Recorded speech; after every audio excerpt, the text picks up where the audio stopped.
A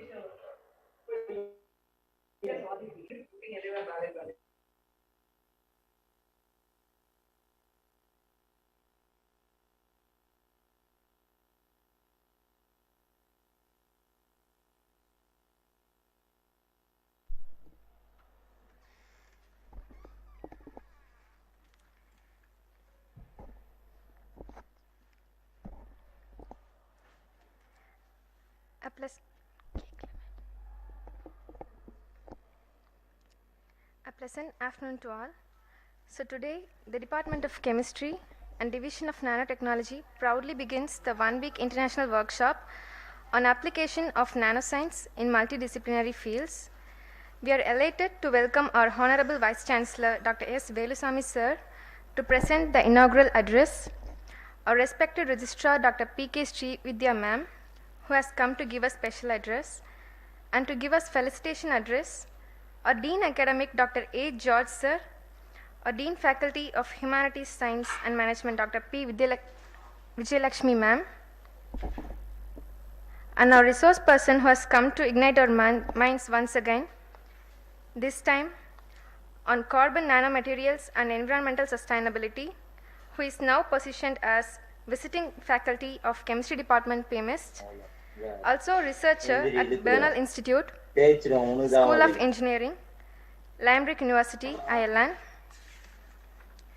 Another special lecture in the workshop today will be on applications of nanomaterials in aeronautical engineering by our resource person, Dr. Emmanuel Paul Sir, Faculty of Thermal Engineering, Newcastle University, Imperial College, London. We are looking forward to learn and explore the disciplines and perspectives from this workshop, hopefully. We welcome our students, faculties, and coordinators of the program. I once again welcome you all. Thank you.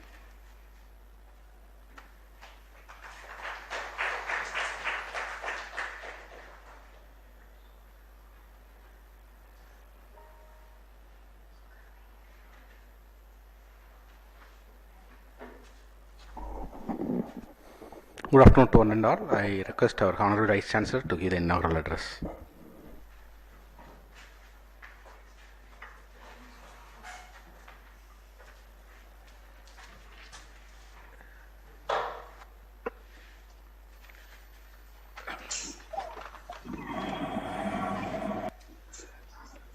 Very good evening to all of you assembled here.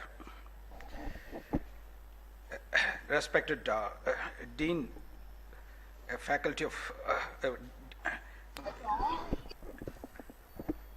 various faculties, and Dean Academic, and the Registrar Srividya Madam is going to join shortly, and head of the Department of Chemistry, and other organizing committee staff members, and the special speaker of the day, the research fellow, Bernal Institute School of Engineering, Limerick University, Ireland, Dr. Vijay Shankar Ashogan, and other student friends, a participant of this one-week international workshop on application of nanoscience in multidisciplinary fields, and other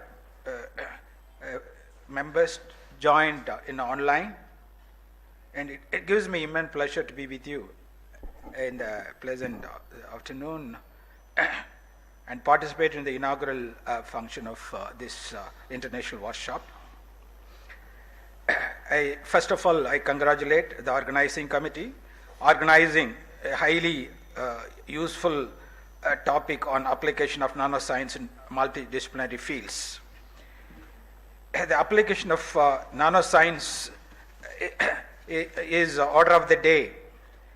Now, because of the industrial revolution, we are entering into industrial 5.0. So the potential application of nanotechnology in various fields, if you look at it on agriculture, mainly to produce nano fertilizer, which has a highly nutrition effect, and not only that, it is going to produce a revolution in nano food technology, food bioprocess engineering, and it is also going to definitely make a total revolution in medicine, drug delivery, disease detection and diagnosis, tissue engineering, and so on. So, not only that, even the role going to play in the mainly the energy field, mainly the solar energy side, and the industry like textile industry, the computer industry, mainly to manufacturing the various integrated circuit chips. So the role is very, very high. So that's the reason, this international workshop on multidisciplinary field, how we are going to integrate and achieve our aim or our goal. So the Science Day is actually, we have the theme of the Science Day, if you look at it, the integration of science and technology for a sustainable future. Definitely I hope that the integration of not only that the various field like science and technology and the multidisciplinary field integration definitely will promote nanoscience, and it will enhance the application. Probably the future, the obstacle what you can view is the acceptance by the society, and not only that, the investment what we are going to make in nanoscience. That is, I hope that is going to be in your hands, and definitely you will achieve that. If you are now, as youngsters, you have to prepare yourself for this sort of international conference. Will be the eye opener. I appeal the head of the department and the dean academic to organize such type of program in near future also, so that it will give a right direction to the youngsters to carry out their future research work, and you definitely will make contribution. So on this happiest occasion, I declare that this international conference is inaugurated, and on behalf of the Chancellor of the Institute and on behalf of the Periyar Maniam Institute of Science and Technology, I convey our heartiest greetings and best wishes. I hope this international conference will create very good impact and bring name and fame to all of us. So thank you very much for giving the opportunity. Thank you.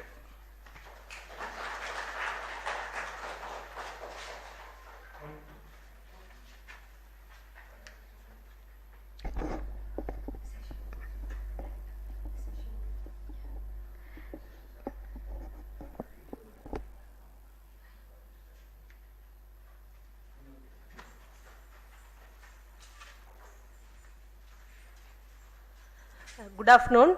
Now I request our invited speaker, Dr. Vijay Shankar Ashokan, to take over this session. Sir? Yeah, good afternoon, madam. Okay, thank you, sir.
Should I continue, madam?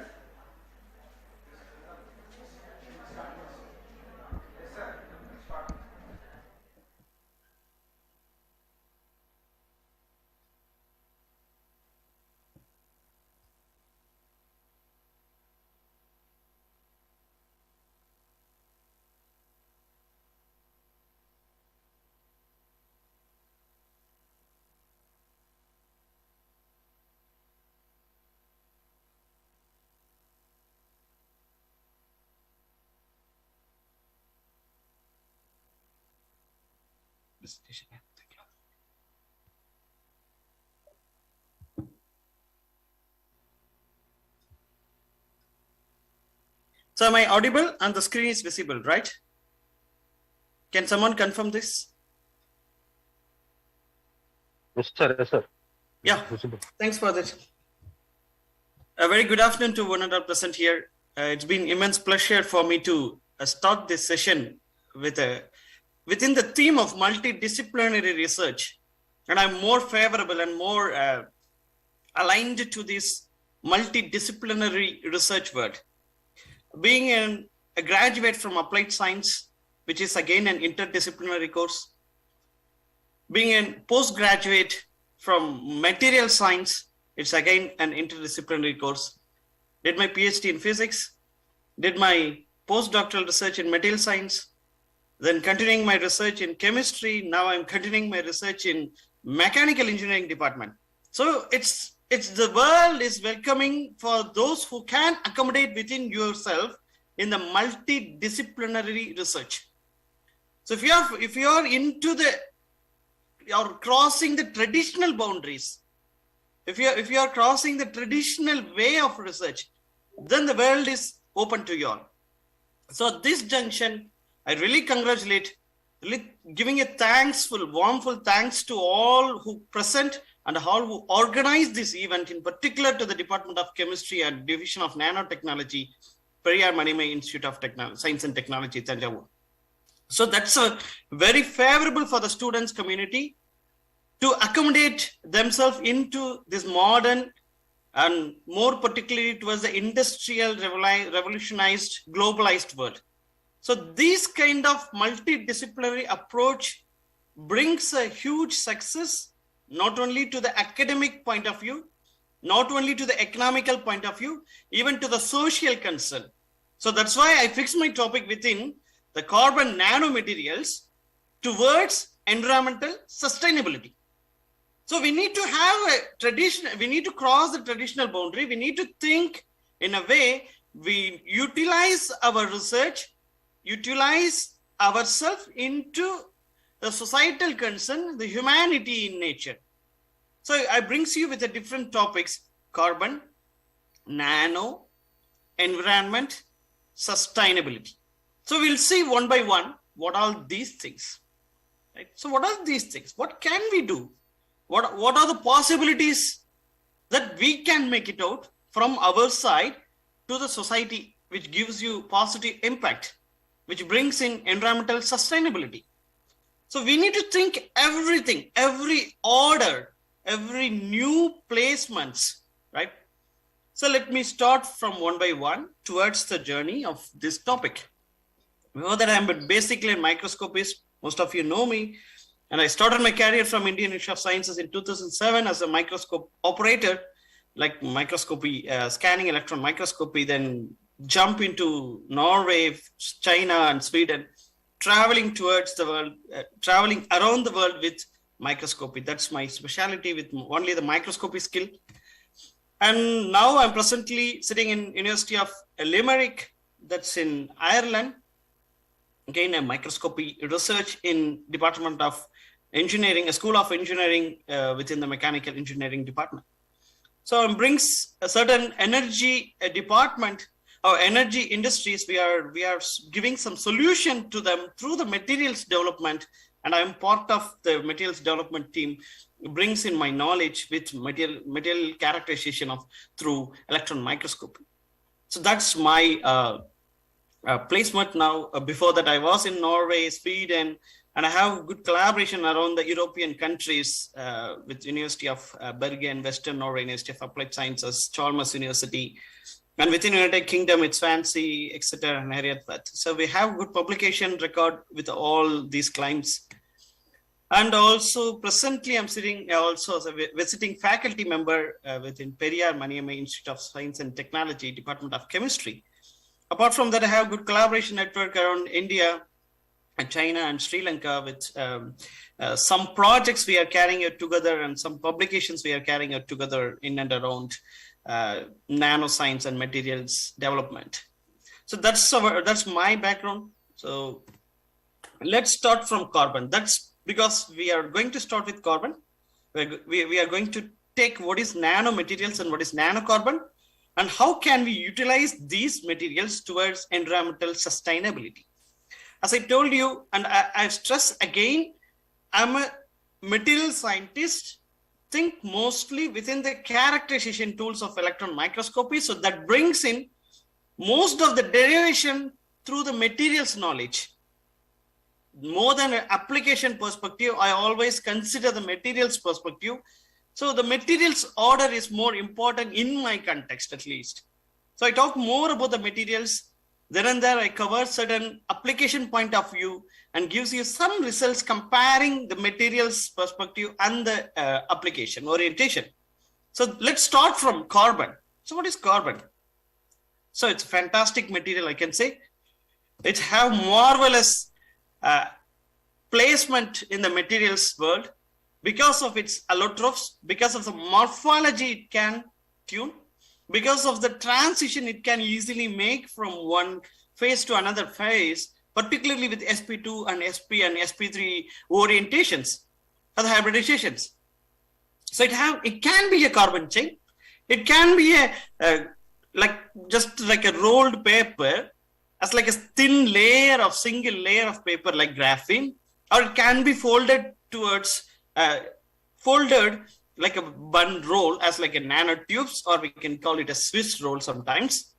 And it can be like a football fully rinsed. It can be like a hardest material diamond.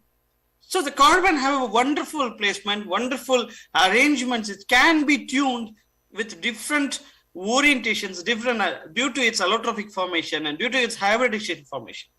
So that's the specialty of carbon. You can take one carbon and take it to the different phase transformation values. So that's a specialty. Even my PhD was about the phase transformation of the carbon. We took a methane or hydrocarbon, split carbon and hydrogen. Hydrogen can be used for the multiple derivations like ammonia productions or for the hydrogen electricity process, and utilize the carbon for multiple arrangements. I took particularly with the amorphous carbon orientations with different phase transformation into nanotubes and other nano chain structures. So that was my PhD. I did took an amorphous carbon nano structures, like a ball-like structures into the tube-like structures and certain orientations with different morphological transformations, so we can say. So that's my background with the carbon. I did mostly on the materials. Can someone mute it? I have a huge disturbance. Sorry for that. Can you mute it, please? I don't know. Excuse me, kindly mute. Okay, so that's the specialty, and I will bring you a few more knowledge about the carbon materials in this world. So there are some disturbances. Can someone note that and tell them that to mute?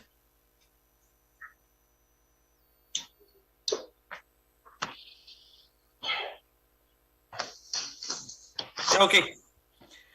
So right. So the carbon have a certain interaction value historically towards the Tamil Nadu, I can say. Due to the wood steel, it have a carbon-based material.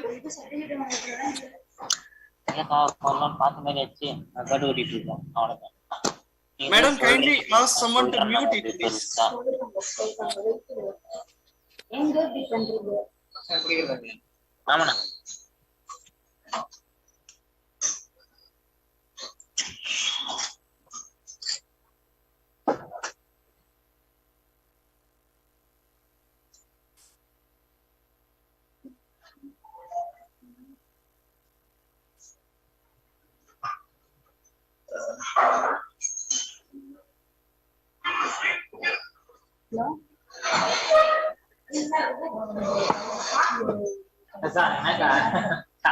அதுல உட்கார Yeah, முடியலக்கா. okay, okay. எலும்பு குத்துலக்கா ஒரு மாதிரி ஆடினே இருக்கு. நீங்க அது வேற உட்காந்து அத்தை அம்மா சொல்றேன்.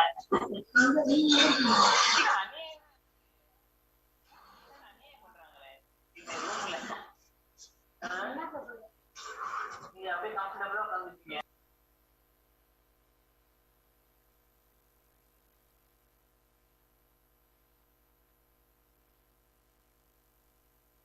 Yeah, I'm back. Sorry for that. Someone has disturbed a lot. It's very hard to speak when someone is like doing that. Anyway, let's come back to the topic. Sorry for the student. So we have a carbon material placed within the iron, or we can say it's a steel, which have a combination, a special combination phenomena that was placed as a wood steel, and that was found in Damascus few years back, and Nature has brought some article. They have a curiosity of what made that steel or the knife, which also take carbon nanotubes. So that's a special kind of phase transformation which happened within the steel. So we know that steel, it's a combination of iron and carbon, but in this particular, the carbon has also have phase transformed by the years of years and brought a carbon nanotubes. So the curiosity was risen, and everyone thought to understand the materials combination behind it. Then they found it's a wood steel, which was linked to traditionally or historically to the Tamil Nadu before 2000 years ago. So we have some connections with carbon materials, and we have some connection with QLED carbon nanotubes. A few of my friends have brought these wonderful publications from SRM University and VIT.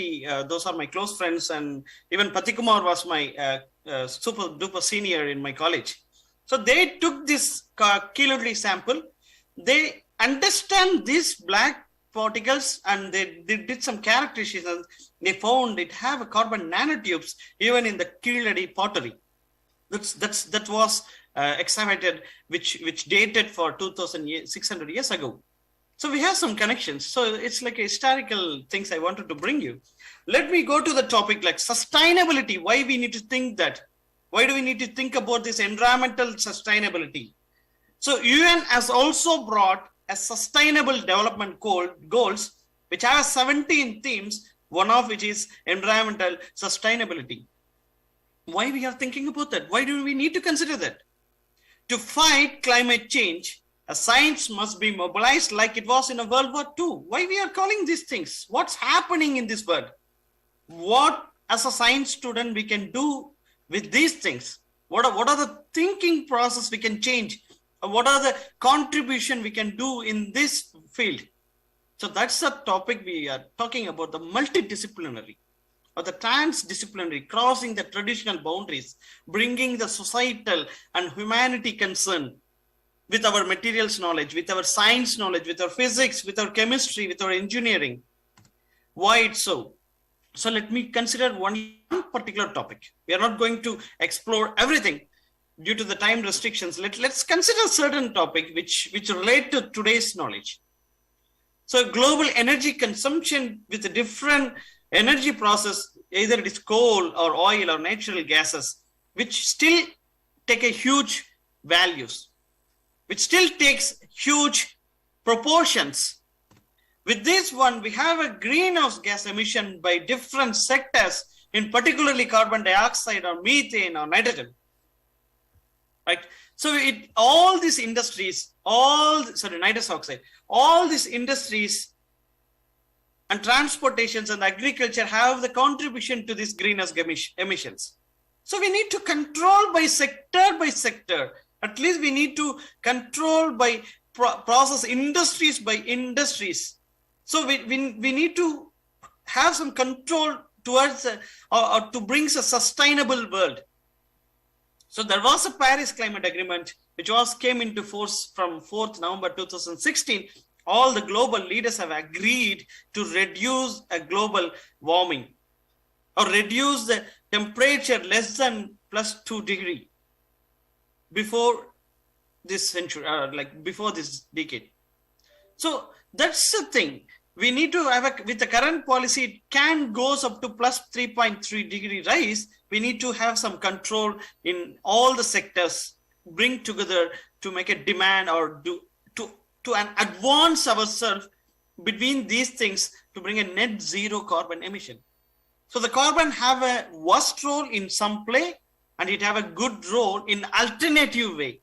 So that's the specialty of carbon. It's a worst fellow and we can bring him to make a sustainable world. So only the worst fellow can make a new rule. That's the thing. That's the specialty of this carbon material particularly. So we are going towards advancing net zero with a zero carbon emission. Keep in mind, I want to stress a new things to many of you, not for the Periyar Maniammai Institute people. Periyar Maniammai Institute is one of the institute around India which is placing themselves towards these goals. They have formulated net zero carbon campus. So it's wonderful things. I even visited last year. I was amazed by the way they consider the environmental policies. They consider the growth of young children towards these things to make themselves in a net zero carbon campus. So that's a specialty, and I thank Periyar Maniammai Institute for these things relating my topic today. Anyway, so let's go to next step. We talk about carbon, we talk about environment. Let's bring another value to the topic, that's a nano, right? That's our coverage today. So we are going to see nanostructures, carbon nanotubes, and energy applications. So we know that nanoscience is a study of structures and materials on the scale of nanometers, that's 10⁻⁹ meter, right? So the material can be a macro or micro level or with a nano level, which brings in a new way of research categories.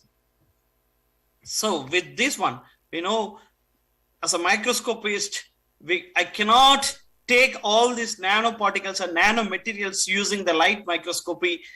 Then an electron microscopist like me brings in a new way to analyze or understand the nanostructures. So that's why I'm connecting with the nanostructures or a nano world with my material characterization knowledge through electron microscopy. All right, let me go to carbon structures. As I told you in the beginning, the carbon have a wonderful gift to make itself in a different arrangements, different allotropes. So the morphology can be easily tuned and the phases can be easily tuned thanks to the hybridization of the blocks, of the chemical blocks. So with this one, it can be tuned to 0 dimension, we can say, and that's a fullerene, which I told about you in the earlier. That's about like a football. So it can be a C60 arrangements and carbon nanoribbons or the carbon nanotubes or the graphene sheets. And there are some multi-dimensional or the hybrid structures with carbon nanotubes and graphite hybrids, or with the 3-dimensional carbon nanotubes network, or with these coaxial arrangements with the different hybrid natures, with making itself into the composites, or it can be a graphene-based composite, it can be a nanotube-based composites, or it can be a carbon-coated nanoplates, or it can be a carbon-coated nanobelts. So it have a multiple possibilities to arrange itself in different morphologies, either as a compound or as a nanostructure or within the composites. So one of the good thing we can do with carbon materials towards this application oriented is you can do functionalization. So for example, I take only the carbon nanotubes. I'm not considering all the materials here for the time limitations. So with the carbon nanotubes, the functionalization can be a direct sidewall covalent rooted or indirect defect based functionalization. or with a non-covalent router like surfactant or polymers to make itself to fit the carbon materials in a different applications or different placements within the different testing units. So the carbon can be not only from the synthesis or the production process you can tune it. It can also be tuned after the production. You can do functionalization, you can do zipping or unzipping the carbon nanotubes. You can do a multiple arrangements or multiple feedings. You can make it a composites to fit into the energy industries. So that's the thing. For example, this is one example where the carbon can be placed as like in a fuel cells. So we are going to see certain things one by one hereafter. So for that, the the nanoporous carbon can be placed itself in different categories of applications. Either it is battery or the supercapacitors or the drug delivery system or the fuel cells. So it can be placed within any categories of applications in this modern world. So as a carbon or chemist, you can think about the materials nature. First of all, we need to think why this can be placed in different types of materials, different types of applications. A carbon can be in batteries, a carbon can be in supercapacitors, carbon can be in fuel cells, carbon can be in catalysis, or carbon can be in drug delivery system, like in a biological medical applications. So why this carbon fellow is doing such all the wonderful things? And the same way, we are also thinking this carbon as a bad unit. So that's why we need to think in a material way. We need to explore the materials, a chemistry behind it. So if you are exploring those things, you can easily fit yourself as a carbon scientist. So you need to make yourself thinking in a way how this material is behaving, right? In each and different environment, what the morphological difference in the role it plays, right? Let's take a very few examples. I am not going to consider all these things. I'm going to consider only the carbon nanotubes, going to consider the example of graphene, going to consider only the batteries. So that's the thing I can do today within this limited time. So let's restrict ourselves. We'll think in a materials way how this carbon can be placed in such an wonderful applications and why it's so. What's happening with that? So that's the thing only we are going to see. Before that, I want to bring some introduction to the batteries. Of course, you know, like not everyone from the different field of approach. So as being a multidisciplinary conference, we need to take it from the basics to make the ground to make the students in this ground to understand everything. So I will take it always from the introduction, from the basics. Yes, of course, it's a bilingual slide. So this is the basics of battery with a cathode, anode, and there are some electrolyte, that's a min kadati, and separator it's placed, and anode which is a negative, and cathode which is positive, and it's connected to the load. So this is a simple construction of a battery. Everyone knows this. So let us take this to a next level.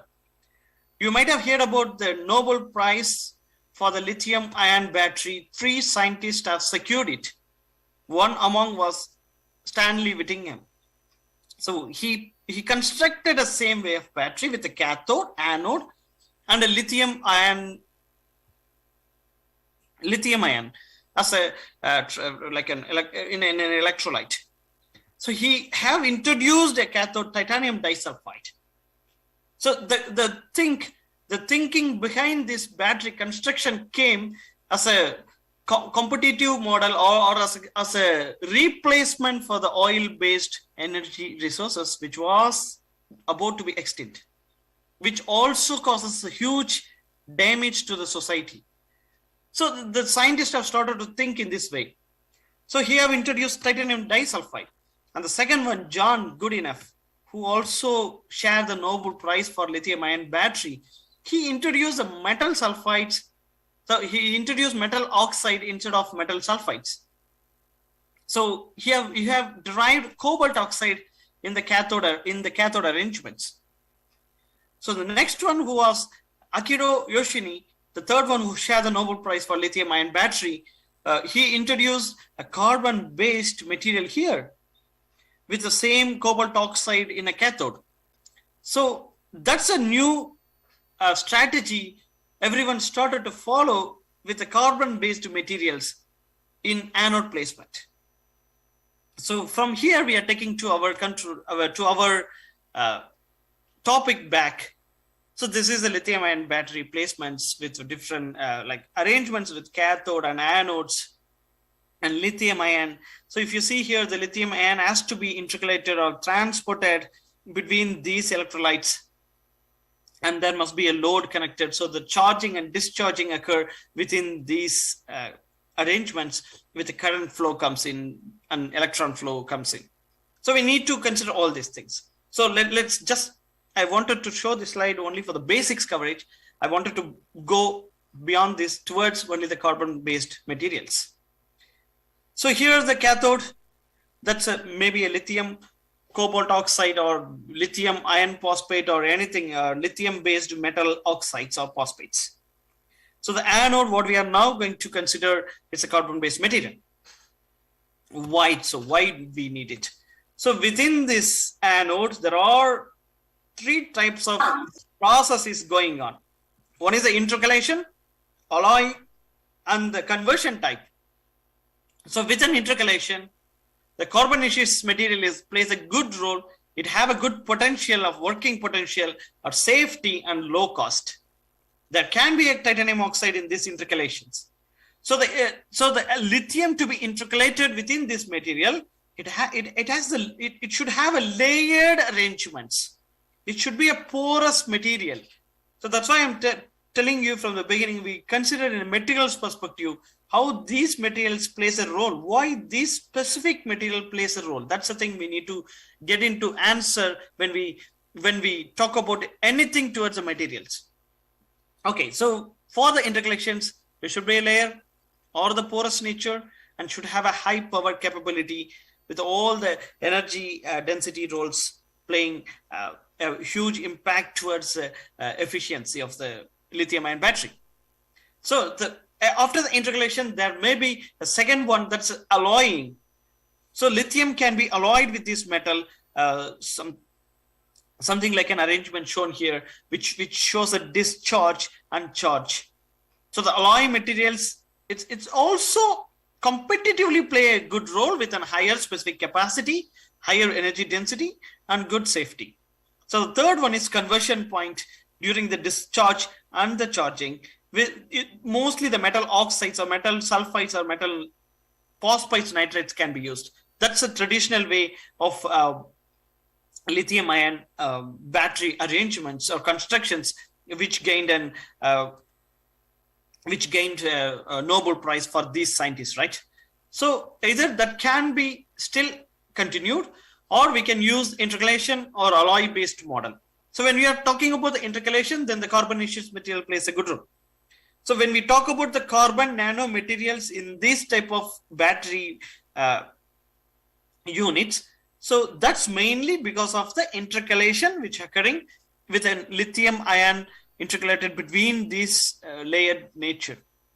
So during the discharging, it forms a lithium ion here and it's intercalated here, either with the carbonaceous or the titanium oxide, or during the charging, then a lithium ion is getting out of it. So that's the thing we are considering carbon material here. Okay, let's see. Let's take a graphite, a traditional carbon material. What's happened? Traditionally, graphite has been a dominant anode material for lithium-ion batteries because of its high electric conductivity, as we all know that, which itself is an outcome of delocalized pi bonds. So the chemists know this more. And a suitable structure to support lithium intercalation and diffusion because of these layered arrangements. So that's the traditional carbon materials which plays a major role in the beginning of carbon era in lithium-ion batteries. So the major, 1 minute, I just try to hide it.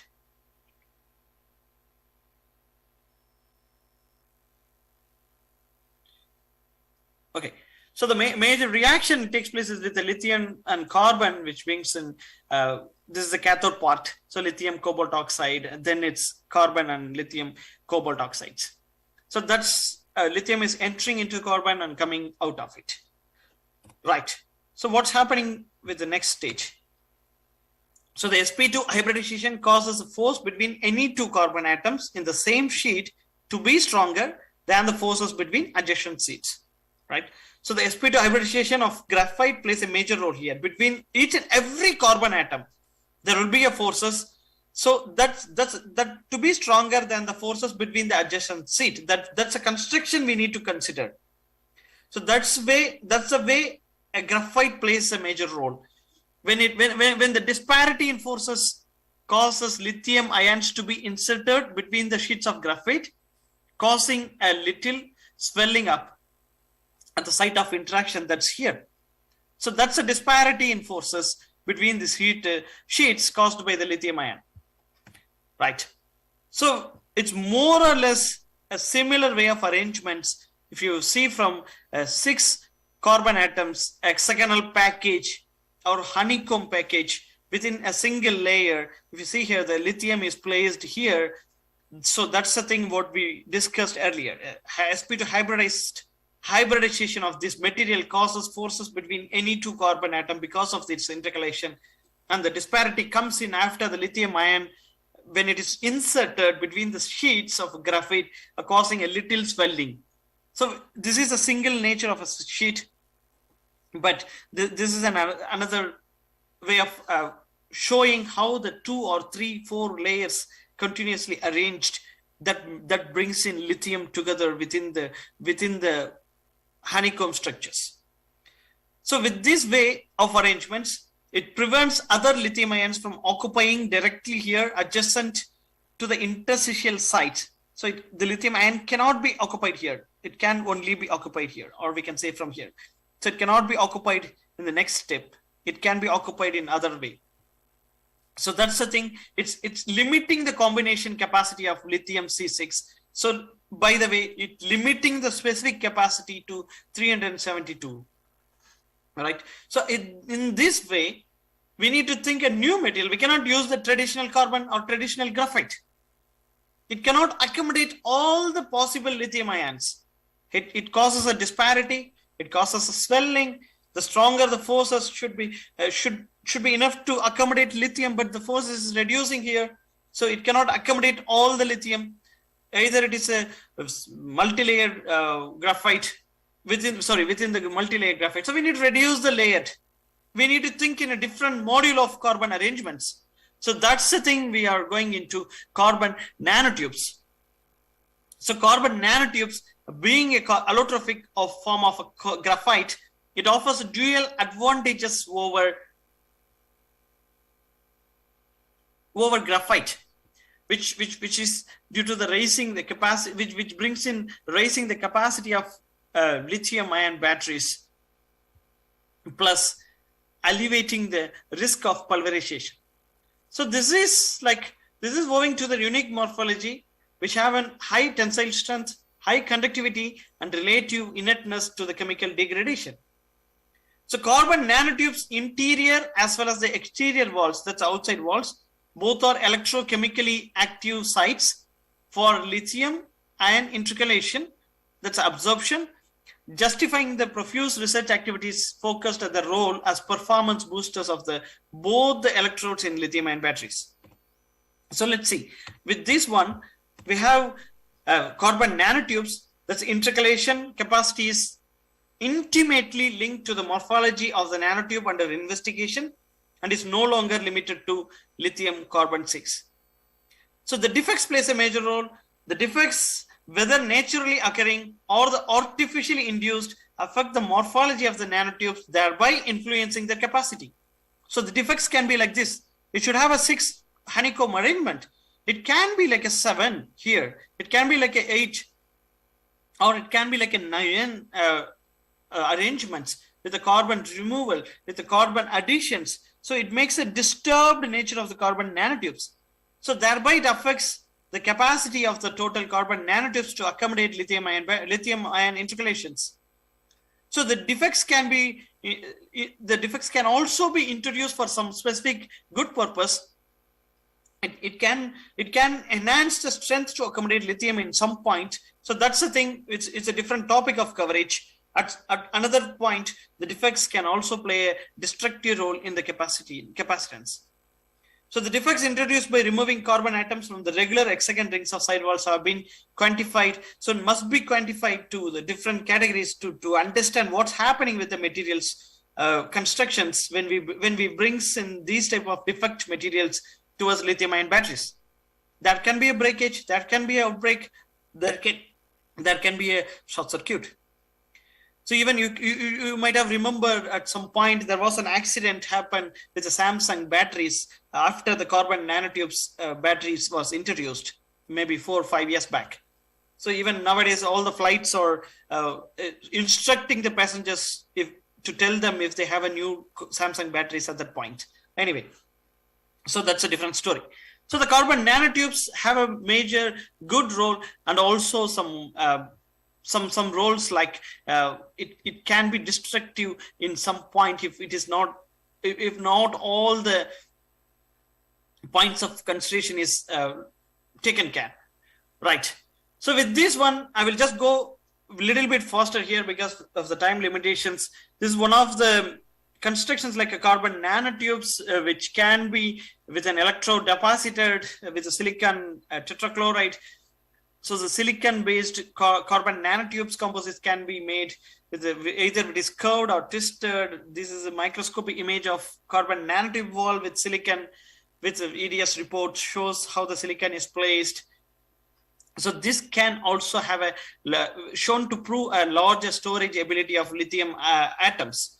So either silicon or such alloying introduction can be possible with the carbon nanotubes. Restructuring or with the carbon-based composites can also be placed later on. So there are different types of thinking process, alloying or composites or hybrid or three-dimensional network within the carbon nanotubes plays the enhanced performance at some point. Okay, there's a second example I want to show you is a graphene. This is one of the example or good paper which was published in Nature Communication with a 2-layer graphene. So the graphene layer is extracted just to make itself in a just bilayer graphene. The process is shown here. I don't want to take it step by step, but in simple terms, there's a nanoporous nickel, then the carbon swallowing occurs, then the carbon can be spitted. With the nickel etching, the bilayer graphene is formed. So it's more or less like within the graphene forms like this. So the Raman shows the bilayer nature of the graphene. So the graphene, after they used in this lithium-ion batteries, in particular with this bilayer graphene, they have considered many points how this lithium can be accommodated or integrated within the graphene network. So they have considered within first arrangements of current and potential curve with the different scan rates. They have pointed out where the anodic peaks occurs and where the cathodic peaks occur. So it gives the strength, the meaningful strength towards the charging and discharging with the lithium intercalation, how it goes in and how it comes in with these structures. They have pointed out with the lithiated graphene phases with P1, P2, P3, and P4, P5. So with this basic electrochemistry knowledge, they also consider the materials knowledge. What happens with the bilayer stacking of graphene when it is like, for example, with a P5, P4, and P3, P1 is here. With this, each and every point between the anodic and cathodic peak, that there are the point where the graphene get lithiated. So what happens with the different points of consideration when the graphene gets lithiated? So this is like a bilayer graphene with a different, with the arrangements of the configurations, the phase structures, crystallographic orientations. So when the lithium comes in like in a P1, what happens, or P2, what happens with the P3 when it gets lithiated at this point after the cathodic and two anodic reactions. So this shows how the material behaves when the lithium comes in, and also they follow the electrochemical route with the results of cathodic and anodic peaks. So this is how the stacking occurs more or less with the P5 arrangement. So the lithium get intercalated within the graphene network, and there are possibility for, as I told you, the lithium, when it is entering into the traditional graphite, if you remember, there may be destruction, or there may be disadvantages not to all the lithium.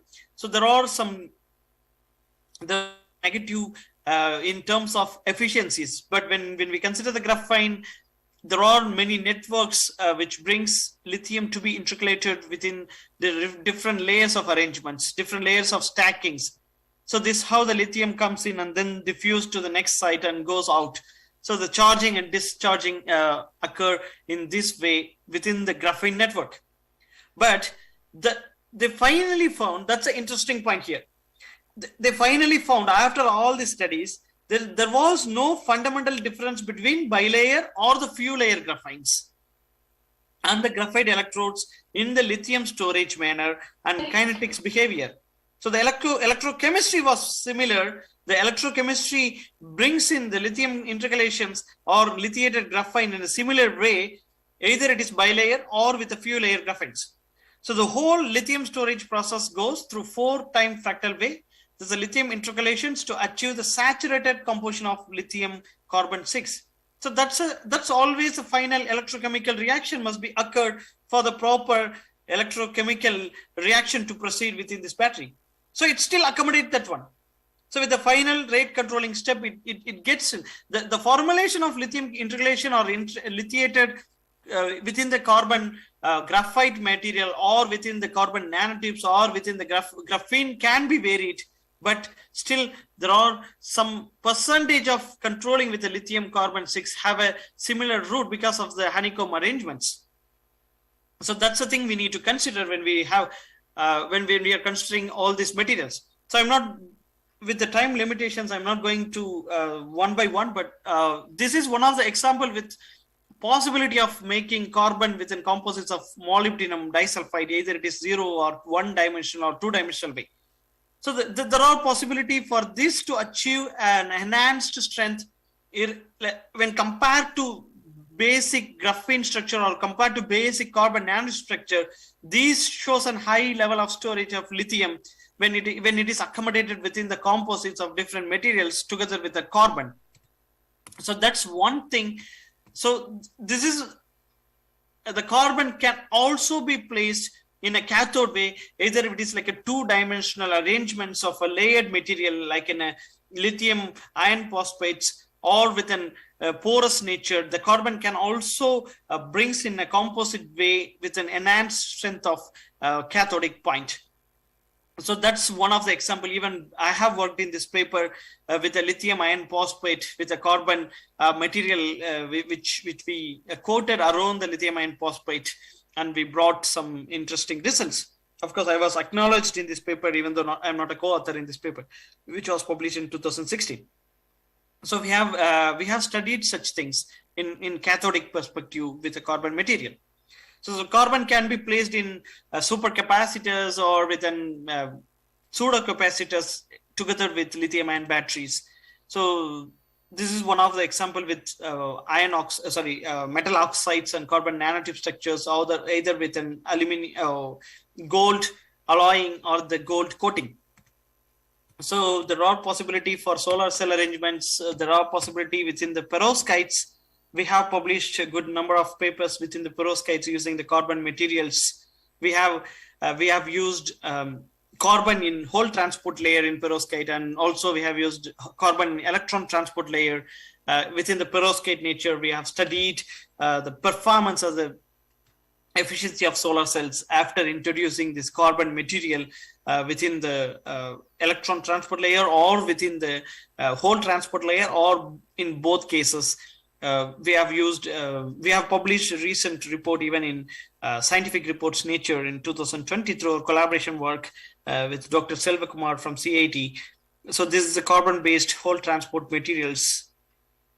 So this is our background on carbon, and also this is what I wanted to show you today with how the carbon can be used in different energy units towards this environmental sustainability module of thinking in this modern world. as like all the global leaders have agreed upon. If you remember or not, the European Union is pledged to control its 50% of energy productions within 2030 towards renewable energy, and also within 2050 towards 100% of renewable energy utilizations. So that's why, as a medical scientist like me, also working in this type of collaboration works, like in Sweden, we have been worked with renewable energy industries like biomass and solid oxide fuel cells. And now in Ireland, we are working with an Irish energy companies, there's a government companies, to make an lifetime enhancement of a material strength towards this energy production and energy processing units. So we are also using a carbon-based composites at some point. So I have shown you with a different experience of mine with the carbon placed within solar cells or carbon placed within the battery materials. And this is what I want to show you in a combinations, how these carbon nanostructures can be used. And this is one of the commercial solar cell which was made by Pusan National Universities with carbon nanotubes embedded within the molybdenum oxide doping. So that's all today for with this conference. So if you have any questions, I'm ready to take it.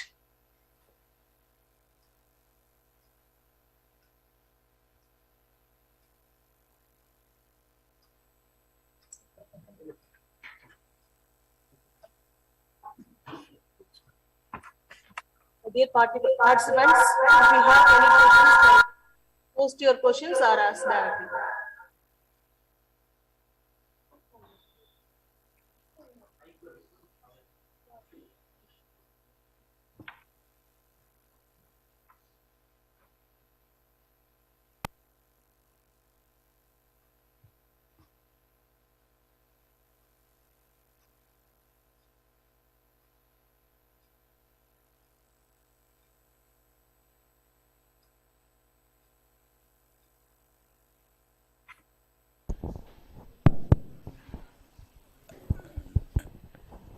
Okay, thank you very much for your highly impressive lectures. So I have two questions, sir. Sir, you are talking in connection with the environment. Your nanotechnology, will it reduce the pollution? What way can you, if you explain, I will be happy, sir. Next one is the nanotechnology point of view. Actually, what is the nano liquids people are talking about it? What its role and its application, sir? Yeah, first of all, nano liquids, it's away from my topic, so I am unable to answer for that. So sorry for that. Regarding the nanotechnology in the pollution controls, there are multiple approaches. So the nanotechnology brings in a new performance of materials or the new morphological based materials. So it can be placed in different sectors, either it is agriculture or with an energy productions or with an energy distribution units, when I talk about only in energy. And even within the transportations of transportation modules, the nanomaterials brings in more absorption of the polluted particles. So that's the way. It's about it's maybe a broader question or general questions, but still the nanotechnology. It's a way of creating a new module of materials or new morphological materials, so that the performance is different from the traditional way. That's what we can say. But if you have more specific questions, still please kindly ask.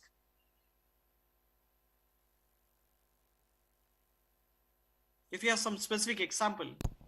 Thank you, sir. Participants, if you have any questions, kindly post in chat message.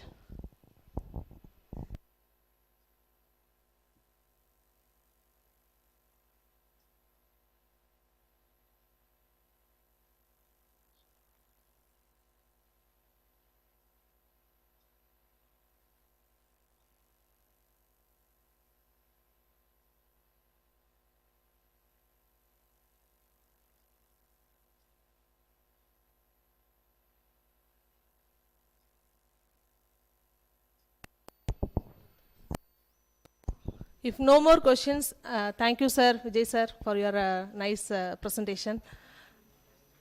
Thank you, madam, and Thank thank you. you, Thank you, sir. Thank PMU. Thank you for the Department of Chemistry and Division of Nanotechnology for inviting me. Thank you, sir.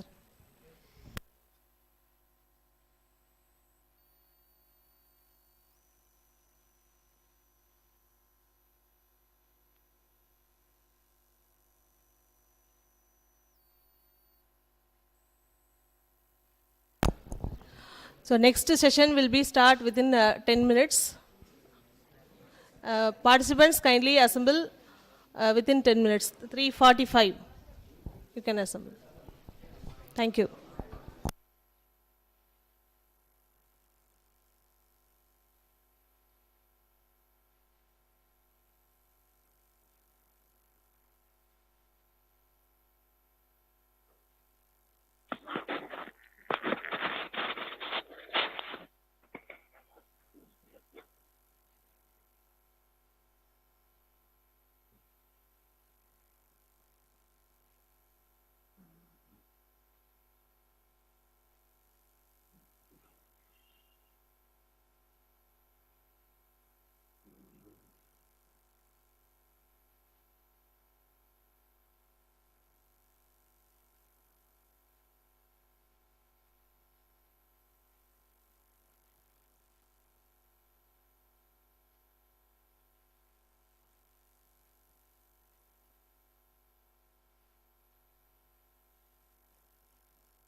Before proceeding to the next lecture, Sir, ஆனாங்களா? I would like to introduce Dr. Emmanuel Paul Sir, our next resource person. He did his Bachelor of Engineering in Aeronautical Engineering in Anna University, Chennai, Master of Science in Applied Mechanics in IIT Madras, and he was university rank holder in the year 2010. He obtained his Doctoral of Philosophy in Fundamental and Application Aspects of Multiscale Non-Equilibrium Turbulence from Imperial College London in May 2017, where his PhD was supported by the prestigious Marie Curie Fellowship. His profound professional experience, he worked as research associate in the Department of Aeronautics in the Imperial College London, UK, from the year 2017 to 2018. He was a postdoctoral associate in the Center for Turbulence Research at Stanford University, USA, from 2018 to 2020. At present, he is a faculty of Thermal Engineering, Newcastle University, UK.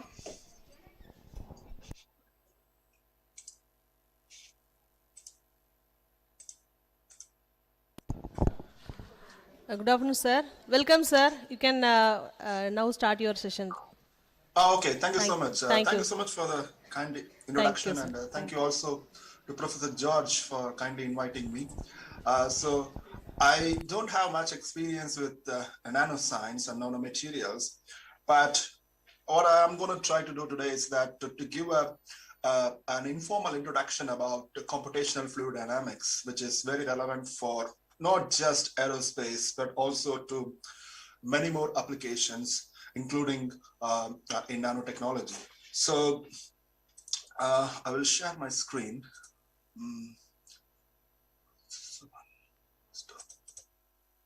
You see my screen? Yes, visible, sir. Yeah, so good. So my presentation is going to be on an informal introduction to CFD, which is commonly known as computational fluid dynamics. So I would like to introduce CFD in a very informal way to you, so as you will understand what exactly CFD is without going into much details about the complex mathematical aspects behind it. And also, you know, when I talk about CFD, many think that it is about the software, but software is actually a final product of CFD. There are plenty of things going on when you simply click a button in the software. Let's say when you're using a Fluent software, which is a famous software being used by many industries and academic circle. And if you give a working manual to any layman, you know, they can use the software also. So even without knowing about fluid mechanics, nanotechnology, or aeronautics, one can easily use a software. But what they don't know is that they don't know what is going on when they choose an option or when they click a certain setup. So in this short presentation, I aim to motivate some of the students here to take up a position in CFD engineering in the future. So the content of my today's talk is this. I will start with first some of the career aspects for CFD. Why do you have to study, or why you should be interested in studying CFD? What are the job aspects that you have, especially in India? And then I will go on to present about what is CFD. As I said, this presentation will be mostly on informal way. And then CFD has actually 3 steps. It starts with the preprocessor, which has mathematical modeling and converting the mathematical modeling into a form which can be understood by a computer, and then solving those equations on a numerical mesh that is a solver. So these are the content of my today's talk. Now let's move on to some of the applications of CFD. The very first application is on aerospace. As you could see, I have put some colorful plots. Sometimes CFD is jokingly called as colorful fluid dynamics, which is partly true. Of course, the output of any simulation is colorful plots, as you see here. So in aerospace, CFD plays a major role, such as simulating an entire aircraft or only a section of the wing to find out how much drag an aeroplane produces and what are the points that are susceptible to heat-seeking missiles when it comes to designing a fighter flight. As also you could see here in aerospace application, you have a rocket being launched. So here the pressure distribution is shown, and pressure distribution plays a major role in finding out where will your shock wave be generated, and also that will help us to design better shielding methods to protect your outer surface of your missile. So these are some of the applications in aerospace. Now coming to the nanotechnology, there are also applications of CFD in nanotechnology. Here I have shown two such examples. One is this laser-induced photothermal for nanomaterials. What they find is that the material, which is a nanomaterial, it is susceptible to photons coming from your laser. But what we do not know is that at what frequency your structure is susceptible to such photothermal effects. Now, if you know the flow and the heating effects, we could use simply CFD to model the problem. So here they have modeled using various configurations of this colliding plasmoid nanostructures to find out at what point your laser temperature reaches the maximum, which means you have a much higher heating for this one. And this is another application in nanotechnology where they want to find out what is the effect of turbulence shear stress on a microcarrier bioreactor system. So as you could see, this microcarrier bioreactor system, or simply MBS, is a nanomaterial. So you are keeping some biological culture inside this MBS, and you want to find out at what speed your reactor should be operating in order to have a desired output that you're looking for. So in this case, literally, you are interested in to know what is the effect of shear stress on the microstructure or nanostructure. So these are some of the applications in nanotechnology. So CFD is not just for nanotechnology or aeronautical, but also for even day-to-day appliances like the refrigerator. Here I have shown our household refrigerator.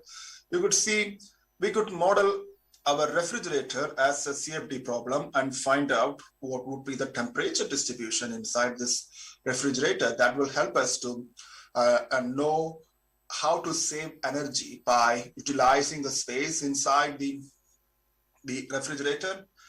And also in industry, also it can be utilized as to design energy efficient refrigerators. So as you could see, CFD is not just for industries. Even a layman can benefit from such things. And the next application is in automobile industry, where we are interested in reducing the drag of a car so that we spend much less price on fuel.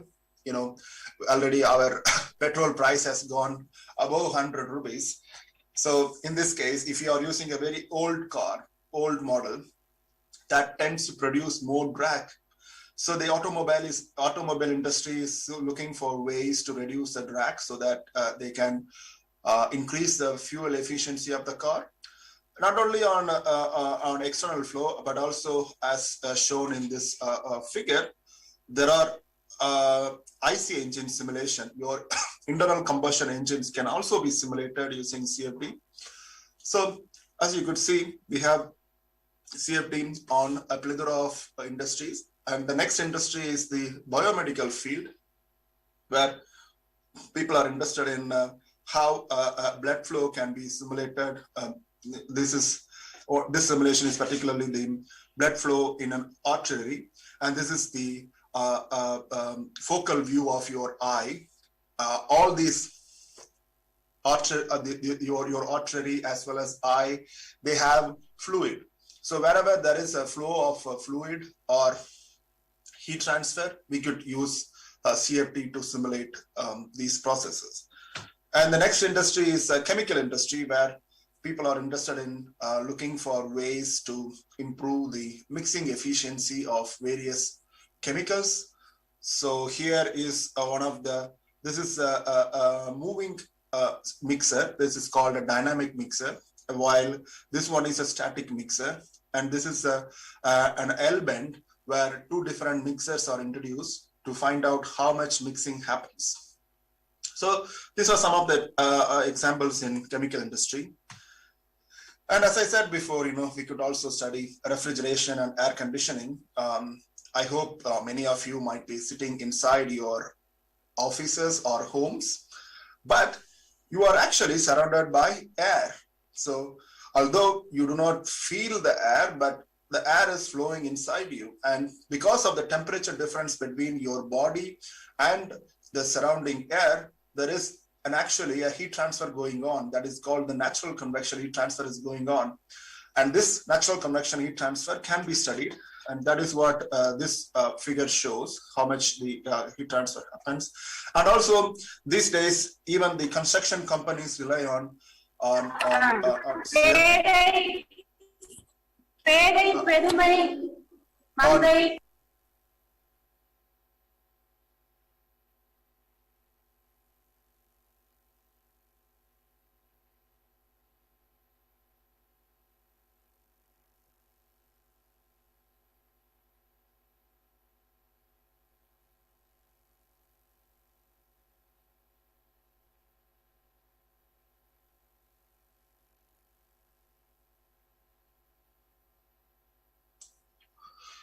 okay, instead of air conditioning, we have heating. So we can release the heat either from the bottom floor or from the top, from the ceiling. So there is a confusion as to which one is more efficient. So in this country, there are a lot of CFD studies going on as to which is the right location to fix your radiators or to release this hot gas into your room. That would give you comfort in terms of feeling comfortable inside the room. So that is another example where CFD can be used. The next example is in marine. As you could see, marine also has flow of seawater. So here people are interested in how to reduce the drag of a ship hull. And also when a ship is in operation for a long time, it tends to form certain objects outside, certain kind of, disturbances in the surface of a ship hull. So that we call it as a surface roughness. And CFD can be used to study how this surface roughness can result in increase in drag and also reduce in the performance of the overall ship. And also people use CFD to design a dam to see how much a dam can hold the water inside it. So these are some of the applications in marine. And then in energy field also CFD is being used. Here I have shown you it's a simplified model of how much the flow over different buildings. And also this is one of the example of the burner where you have fuel and gas is being burned, and the chimney through which your hot gases exit, and we want to find out in what way we can efficiently extract energy.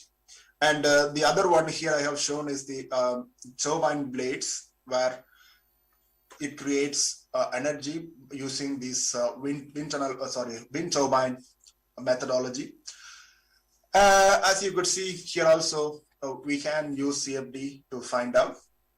So not just in industry, even in these days, in the sports field also, CFD finds applications, such as to find out what is the best stroke a swimmer can have to have higher maximum efficiency when it comes to swimming.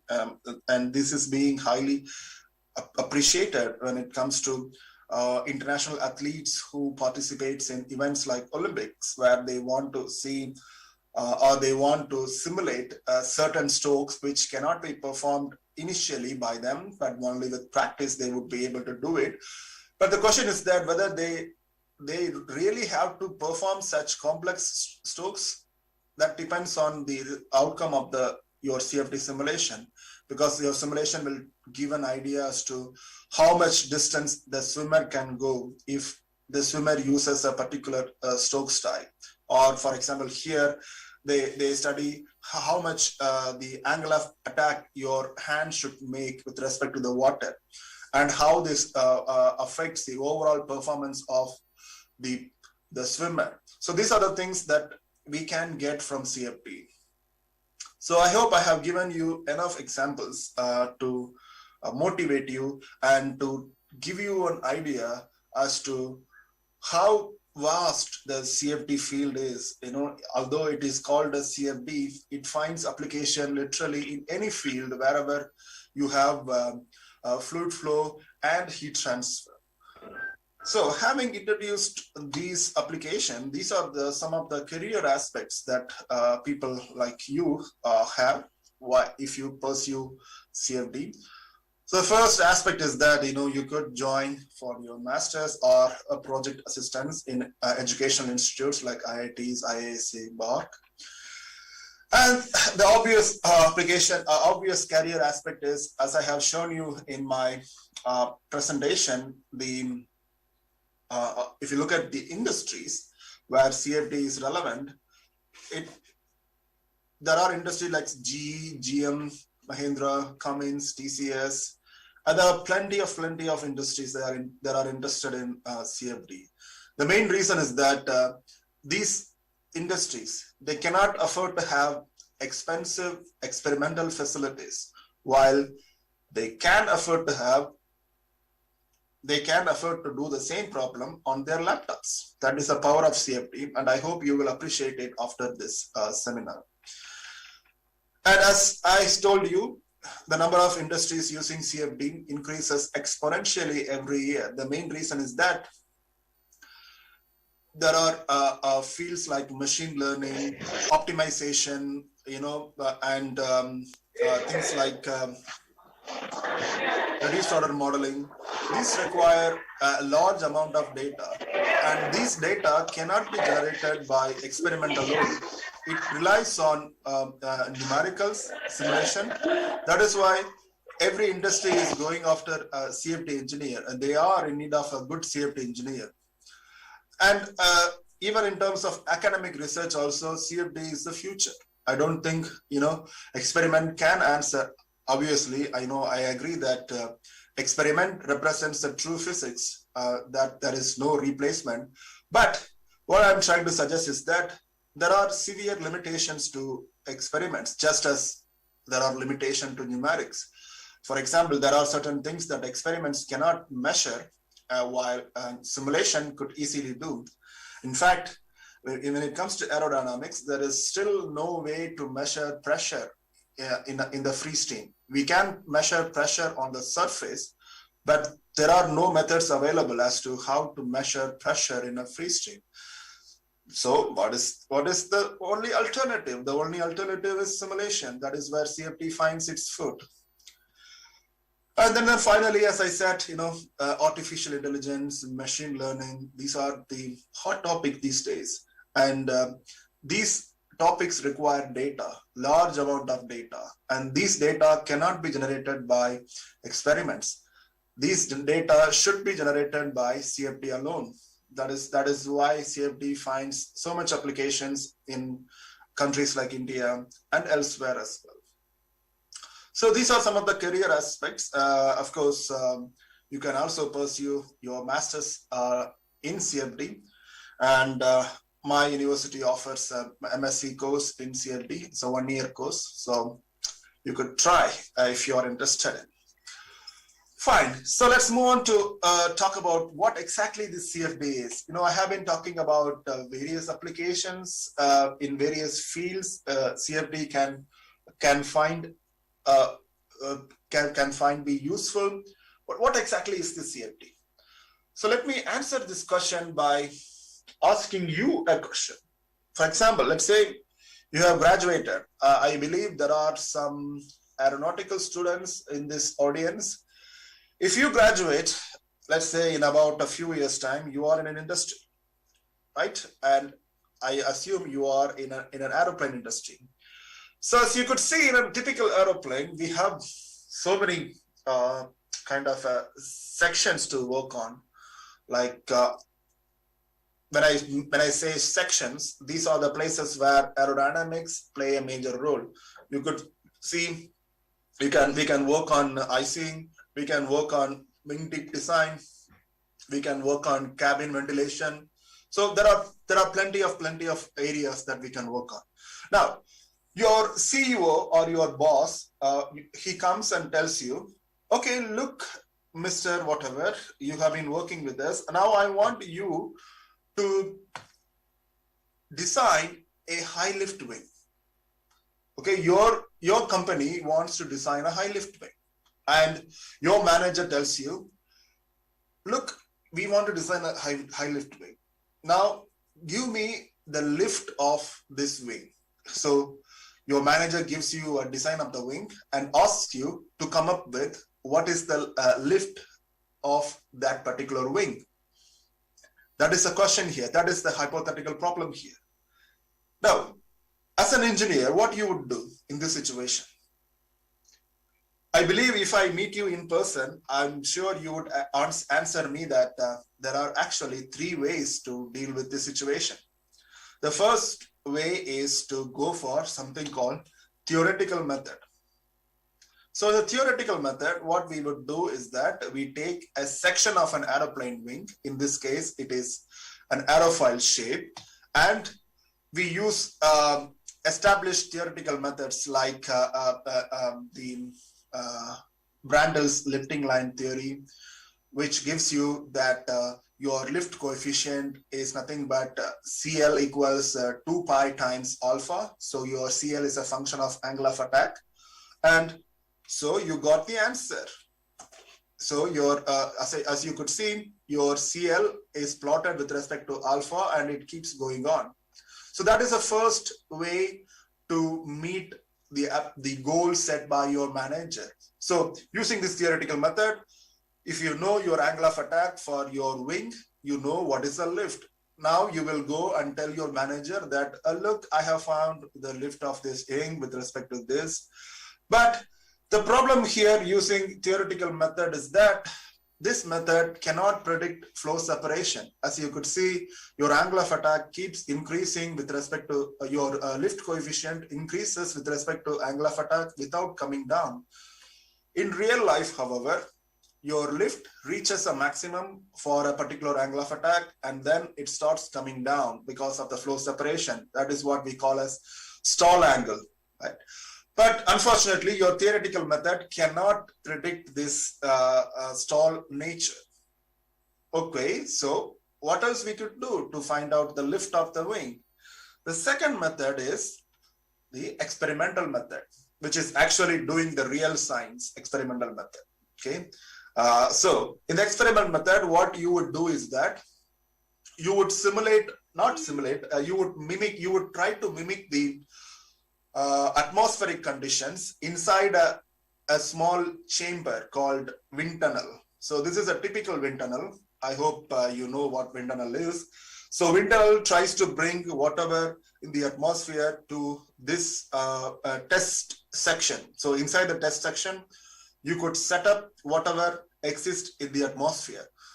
Once you place your aerofoil in this test section, you could run the simulation and place pressure inducing sensor on top of the aerofoil surface, and from which you could measure like this. As I have told you, you could measure the lift of a wing, that is the high lift wing. So now you have met the objective set by your company.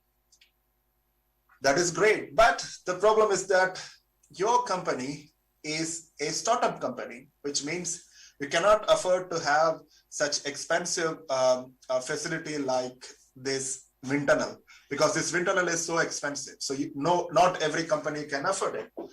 So, which means you don't have this experimental facility in your company. Unfortunately, then you cannot perform any experiment.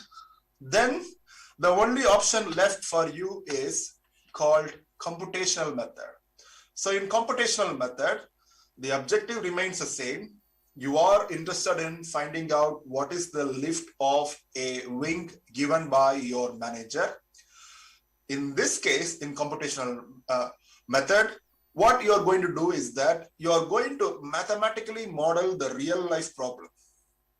You see my point? So, for example, let's say this is a physical problem.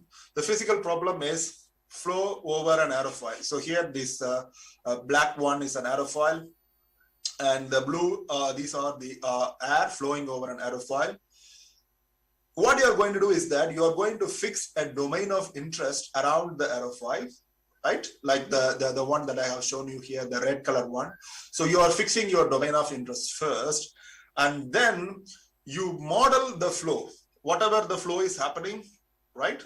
You're going to express that in terms of mathematics. So, and then once you have expressed in terms of mathematics, you want to somehow solve those equations using a computer.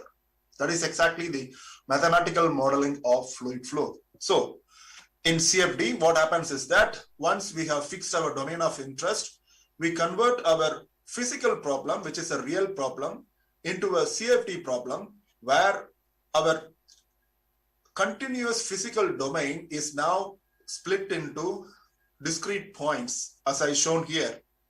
And these discrete points are called as grid or mesh in terms of CFD methodology. And then on these discrete points, we are going to solve whatever the mathematical equations that we get for the mathematical model of this flow. You got my point? So we have a real life problem which has a flow over an aerofoil. Now we want to use our computer to solve this real life problem. So what we do, we mathematically express the real life problem and then solve those equations on these discrete points. Okay, this is exactly CFD is. So as you could see, this CFD has various stages. The very first stage is to first convert this physical problem into a mathematical problem, right? We have to express this fluid flow. What you see is a physical problem. That is a flow flowing over an aerofoil. But we have to express that in terms of mathematics. That is the very first stage of your problem. And in the second stage, you have to convert your continuous domain into discrete points, as I said before. So that is the second stage. And these two stages are commonly called as a pre-processor. So you are preparing your computational domain for to solve this thing. And then in the final stage, you solve whatever the equation that you obtained for the physical problem on these discrete points. Got it? That is exactly these three steps in a CFD. So in the CFD or computational fluid dynamics, we have three stages. The first stage is a pre-processor. The second stage is a solver. And then finally, the post-processor. So whatever I showed you at the start of my presentation about application of CFD in various fields, those plots are nothing but the post-processing results. So from now on, we will be studying about what are these preprocessor and solver. Okay. So as I told you before, preprocessor is nothing but first mathematically modeling your fluid flow and then generating the mesh. Now let's look at what is the meaning of this mathematical modeling of fluid flow. What does this mean, this mathematical modeling of fluid flow? Now, here is a figure that shows that you have a glass of water, right? If a layman looks at this, he or she will look at as if water is inside the glass. But you as an aeronautical engineer or a fluid mechanics engineer, the way you should see should be different from a layman. And that is what distinguishes you from anyone else, right? So whenever you see anything in fluid mechanics or aerodynamics, it is helpful to visualize that this glass of water is nothing but billions and billions of small fluid elements filling up the entire space. So whatever the fluid here, it is made up of small elements, fluid elements, we call it as. And these fluid elements are infinitesimally small. They are very, very, very small, but they are big compared to the mean correlation length or a mean free path on the scale of the atomic level, but it is still large enough compared to the mean free path. The reason is that if you consider this kind of infinitesimally small fluid element, we can then apply our calculus principle to these fluid elements. So let me zoom one such fluid element for you. So this is one of the fluid elements. So hereafter, whenever you study any fluid mechanics problem, try to think that fluid mechanics or a flow is nothing but it is made up of fluid elements. And if you imagine that way, I am sure you will understand many of the fundamental concepts, including, let's say, I will explain you as we progress. Now, these individual fluid elements can also be thought as each individual, like you and me. For example, I can also draw my glass of water like this. So each of the fluid element is each individual. So hypothetically, one person is sitting on top and another person is standing below me. So let's say this is me. So someone is standing above and someone is standing below. So this is also a helpful way to visualize your flow. Now, if you see here, you could see, let's say, let us consider this person who is standing in this right corner of your water glass. Now, if you imagine if you could see that whatever the weight of this person, and this person, all these weights are being imposed at this person standing at the bottom. Do you agree? So the weight of all these persons are being imposed on this person. That is why if you plot a pressure variation with respect to the vertical direction, the pressure is low at the top because there is no fluid element at the top. If you keep coming down and down and down, the pressure increases. Why it is increases? Because this person will feel the weight of this person standing above, and this person will feel the weight of the two persons standing above. So as you go down and go down, the pressure increases. And that is the same thing happens in the water reservoir or dam. So in the dam also, as you go down from the top to bottom, your pressure continually increases. The reason is that this is the reason. Now, if you imagine your flow problem in this way, you should be able to understand many concepts. The reason why I introduced you is that we are interested in mathematical modeling of fluid flow so that we can use those equations to solve numerically for our computational problem.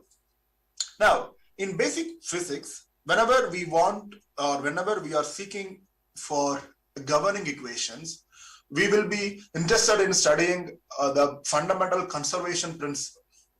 So when I say flow over an aerofoil, right?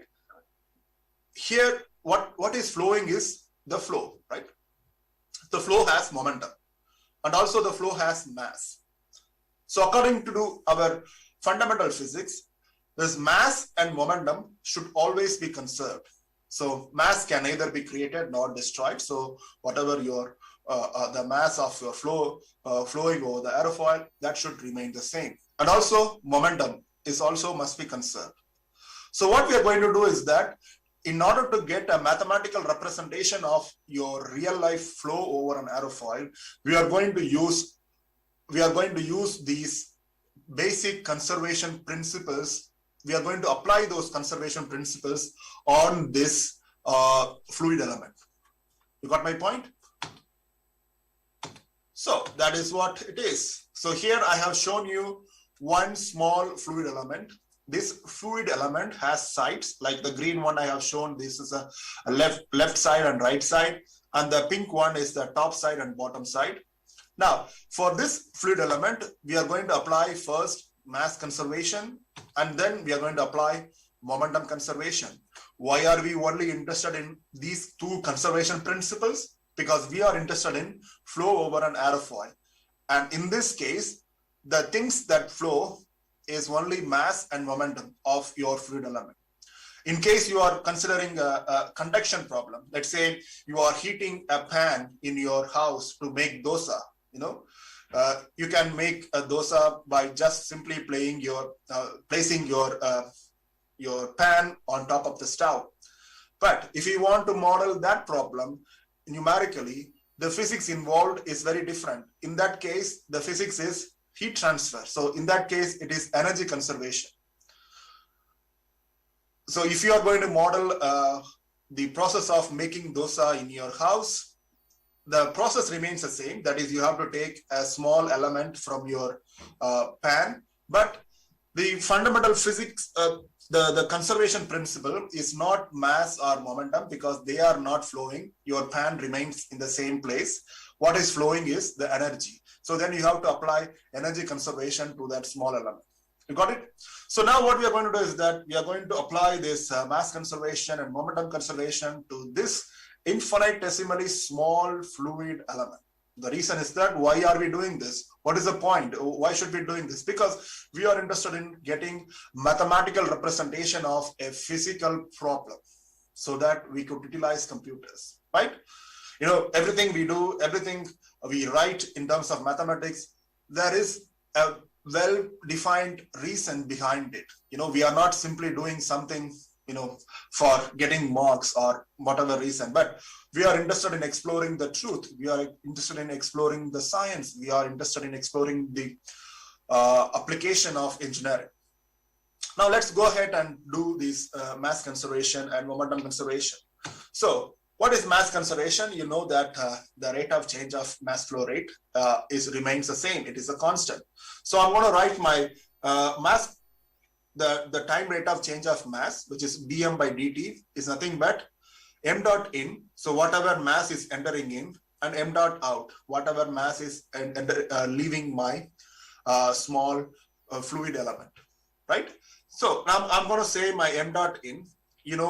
Especially those in aeronautical engineering students, they might appreciate that mass flow rate is nothing but density times area times velocity. That is what I have written here. Density is rho. And here the area is, let's say my fluid element has a dimensions dx along x, dy along z, y, and dz along z direction. In that case, for the area of my left side face is dy dz, right? That is area times the velocity ux. Got it? And then if you come to the right side face of your fluid element, there is a mass leaving out, because we are saying that everything is moving in the same direction. So there is a mass moving out. That mass, that is equal to rho, again, density times area times velocity. But this velocity we do not know. So we are representing it as u of x plus delta x, which is delta x is the length of this fluid element in x direction. And the good thing is that since we are considering infinitesimally small material element, we can compute this u of x plus delta x using Taylor series expansion, because Taylor series says that if you have a continuous function, right? And if you know your function at one point, you can get function at an unknown point. That is exactly Taylor series, right? That is why I keep repeating that this material element is so small in such a way that we can apply our fundamental calculus principle. So there is a difference between a control element versus control volume. If you say control volume, you cannot apply your calculus principle because the function, which is velocity, is not smooth inside that control volume. But what I have is a control element inside which my variation of velocity is smooth so that I can apply my calculus principle, right?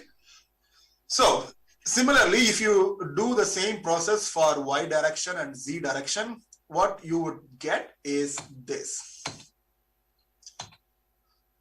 You have a mass flow rate entering in x direction, y direction, and z direction. And there is a mass flow rate leaving in x direction, y direction, and z direction. Now substitute these two in this equation. What you get is this. Of course, if you are expanding dm by dt, your mass is nothing but rho times volume. So volume here is a delta V, that is the volume of your control element, that is the fluid element. And since we are dealing with the incompressible flow, we can take a density outside, and then if you put dV as dx by dt, that is exactly we have here. Now, if you substitute all these three in this equation, our final equation, I'm not going into the mathematical detail, the final equation is this. This is exactly called as continuity equation. So this continuity equation is nothing but your mass is conserved at all times in this inside your fluid element, right? So we got this equation for this element. As I always say to everyone, whenever you write a mathematical expression, you are expressing actually a hidden physics inside it. Let it be any field. I'm not simply talking about aeronautics or heat transfer. In any field, you know, mathematics is often called as the queen of sciences. So mathematics is a language by which science is written. So you shouldn't be taking mathematics so slightly, because every equation you write, it is saying a physics behind it. So here the physics is that, again, I don't want to go into the detail of how we can prove this, but hopefully if I find some time, I could prove you. The underlying result is that your continuity equation tells you that during the evolution, your fluid element can undergo various changes in shape. So it could be deformed like this, or it could be crumbled, or whatever it is. So it might undergo all these kind of a distortion, but the volume of your element remains the same all the time. That is what this mass conservation is all about.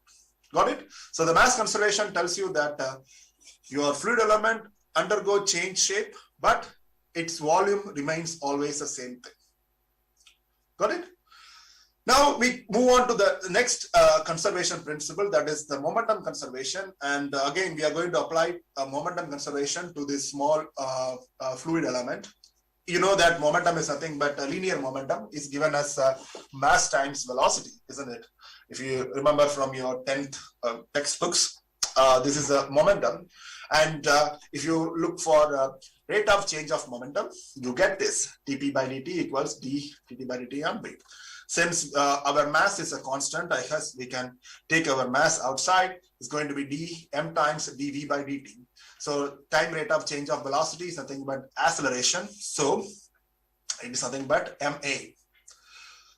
Now, can you correlate this equation? You have seen this equation somewhere, don't you? Mass times acceleration. This is Newton's second law, isn't it? Force is equal to mass times acceleration, right? Exactly that is. So when we are talking about momentum conservation, we are actually talking about Newton's second law. That is mass times acceleration. F is equal to mass times acceleration. So we are going to compute what are the forces acting on this fluid element. And then we are also going to compute the local acceleration of this fluid element. But this F is equal to ma is applicable for a system which has a defined characteristics. But for us, we are interested in an infinitesimal small fluid element. So in our case, the reasonable thing is to consider force by volume and also the acceleration by volume. So we are dividing the whole equation by volume because we are interested in forces acting per volume, because we don't have a definite point at which all these forces are acting. That is the reason behind considering this. Now, if you see m by v, mass by volume is density. So I can write by my force per unit volume equals density time acceleration. So that is what my momentum equation. So let's see how we can get this. Now let's expand the right hand side. Now to get this momentum equation, as I said before, this is the typical control volume, right? But we are interested in how many forces are acting. So now to understand this, let's first derive this local acceleration term, A. So A is nothing but time derivative of velocity, right? So du by dt. But in your case, your velocity is a function of x, y, z and time, right?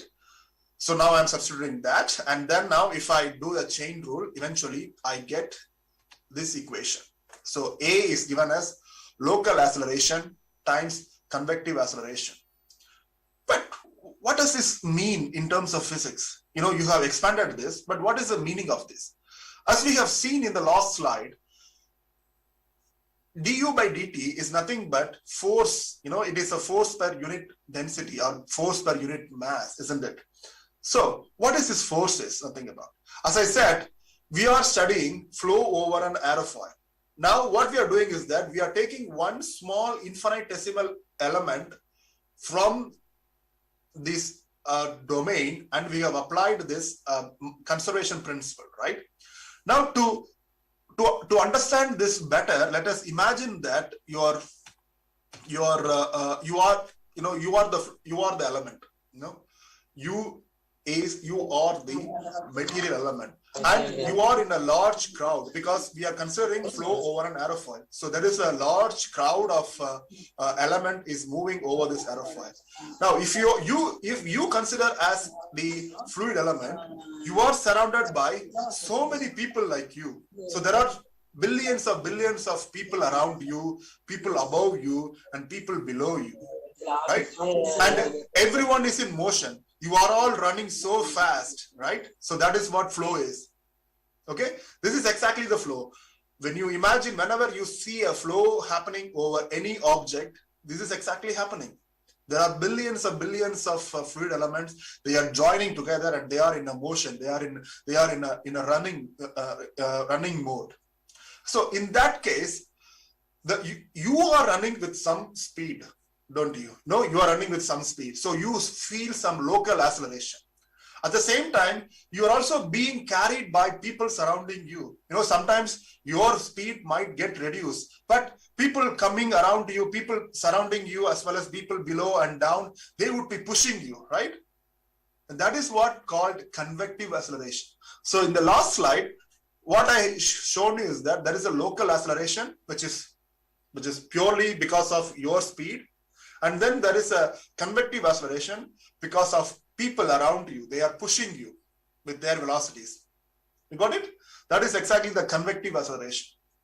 Now, if you go to this analogy, this is my favorite analogy. When I studied aerodynamics and fluid mechanics, I found this so useful. Now we are interested in forces acting on this. Why we are interested in forces? Because we have to evaluate this term, force per unit volume. Okay. Now, if you ask me, what are the forces? If I ask you, what are the forces you might be feeling when you are in a large crowd, everyone is running? Can you answer me what are the forces? Or can you imagine? No, science is all about imagination. So you have to imagine. So if you are in that large crowd of people surrounding you, what would be the what could be the potential forces that you could be experiencing? So I answer you on behalf of you. I believe you would also be answering the same line. The first thing, that there will be shearing forces. You will be making some contact with your fellow nearby persons, and they will be making some contact in terms of frictional forces, right? That is first, it's a shearing forces. And then someone might be hitting you face to face, or behind you, or above you, or below you. So there are normal forces. And then your own body weight acts as a gravity force.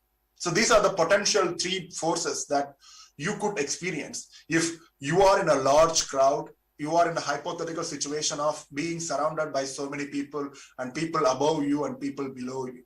And if you imagine this situation, everything else in aerodynamics would become much easier.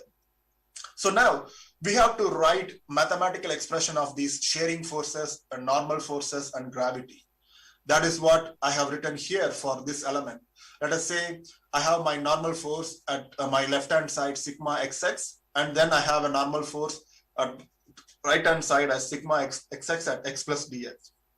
Similarly, I have a shearing forces, that is frictional forces, acting on the plane y, acting on the plane yx. The terminology is that it is acting on the direction y on a plane which is normal to x, and it is acting on the plane yx. Similarly, there is an equivalent opposite force, tau yx at y. And then we have shearing forces along tau zx and tau zx at z. So these are the normal and shearing forces for the x component. Now, if I add all the forces together, that is what my force per unit volume. Agree? Once again, to evaluate this sigma x plus sigma xx x plus dx, we are going to utilize our Taylor series expansion, because Taylor series expansion says that if you know your function at one point, you could get the function at the unknown point, x plus delta x. If you use that, eventually your equation becomes something like this. It says that your force per unit volume is given as your gravity term. This is your normal force, and these are the 2 shearing forces for the x direction. And then we can combine both. That is the right hand side. We have a local acceleration and convective acceleration. This is your gravity term and the force term. But you could see your LHS is in terms of velocities, but your RHS is in terms of forces. This is where people have been dealing with for a long time. There was no breakthrough. And then came Newton. Newton came and he proposed a very, very elegant idea. He expressed this stresses as proportional to strain rate. So in your solid mechanics, you might have studied that stress is proportional to strain, right? But that is the case where your object is at a stationary, so that, whatever the stress you are applying, there is an equal amount of strain is being deformed on the body. In the case of a fluid element, however, your stress is going to be proportional to strain rate. And if you express it in terms of mathematics, we can say that for a normal force, we have a pressure plus mu, that is a viscosity coefficient, with the dynamic viscosity, du by dx. Similarly, your shearing forces also can be written this fashion. So thanks to Newton, we now have forces which can be written in terms of velocity gradients. Now, if I substitute these into my this equation, the equation in the top, my final momentum equation along x becomes like this. So this is my final equation along x. This is my final equation along x. So what does it tell you? This tells you is that you are in a crowd surrounded by people around you, above you and below you. This equation talks about forces. As I always say, every equation that you see in mathematics is not just an equation, but there is a good physics behind it. And one must always strive to understand what a mathematical equation is trying to convey to you. Right? So in this case, The very first term is a local acceleration. So this local acceleration is you are in a crowd being surrounded by people around you, above you and below you, and everyone is in motion. And the first equation tells you what is your local acceleration. And the equation and the convective acceleration tells you how much you are being carried by people around you, right? And the pressured force is nothing but the normal force that you are facing when someone hits you face to face or above you or below you. And then the frictional forces is because you are making some contact with your neighboring person, and because of the friction, there is a shearing forces. That is what this shearing is, the normal shearing forces. And then finally, there is a gravity term. So these are your different forces acting on this element. Now, if you extend this to other direction, y and z, you get three equations for each of the velocity component, u, v, and w. So these are the final momentum equations. So now we have got our mass conservation equation as well as the momentum conservation equation. So they are collectively called as Navier-Stokes equation. So you have a mass conservation equation, momentum conservation equation. And if you look at this equation, we have three unknowns, u, v, and w, and pressure, four unknowns. And we have four equations, which means the system is a closed system. So we can solve this equation if we want to compute velocities and pressure. As I said at the starting of my presentation, one of the ways is to solve using theoretical method. But the problem is that your convective acceleration term is a nonlinear term, which means there is no theoretical mathematical tool available to solve this equation. And you could idealize your flow, but that is not needed because we are going to use computers to solve this problem, to solve this equation. Unfortunately, your computer doesn't care whether it is partial derivative, second order partial derivative, nonlinear term. You know, your computer don't care about all these things. Why should it? Computer is not human, right? We are the ones tell the computer. Computer doesn't care about partial derivative or pressure term, nonlinear term, all these things.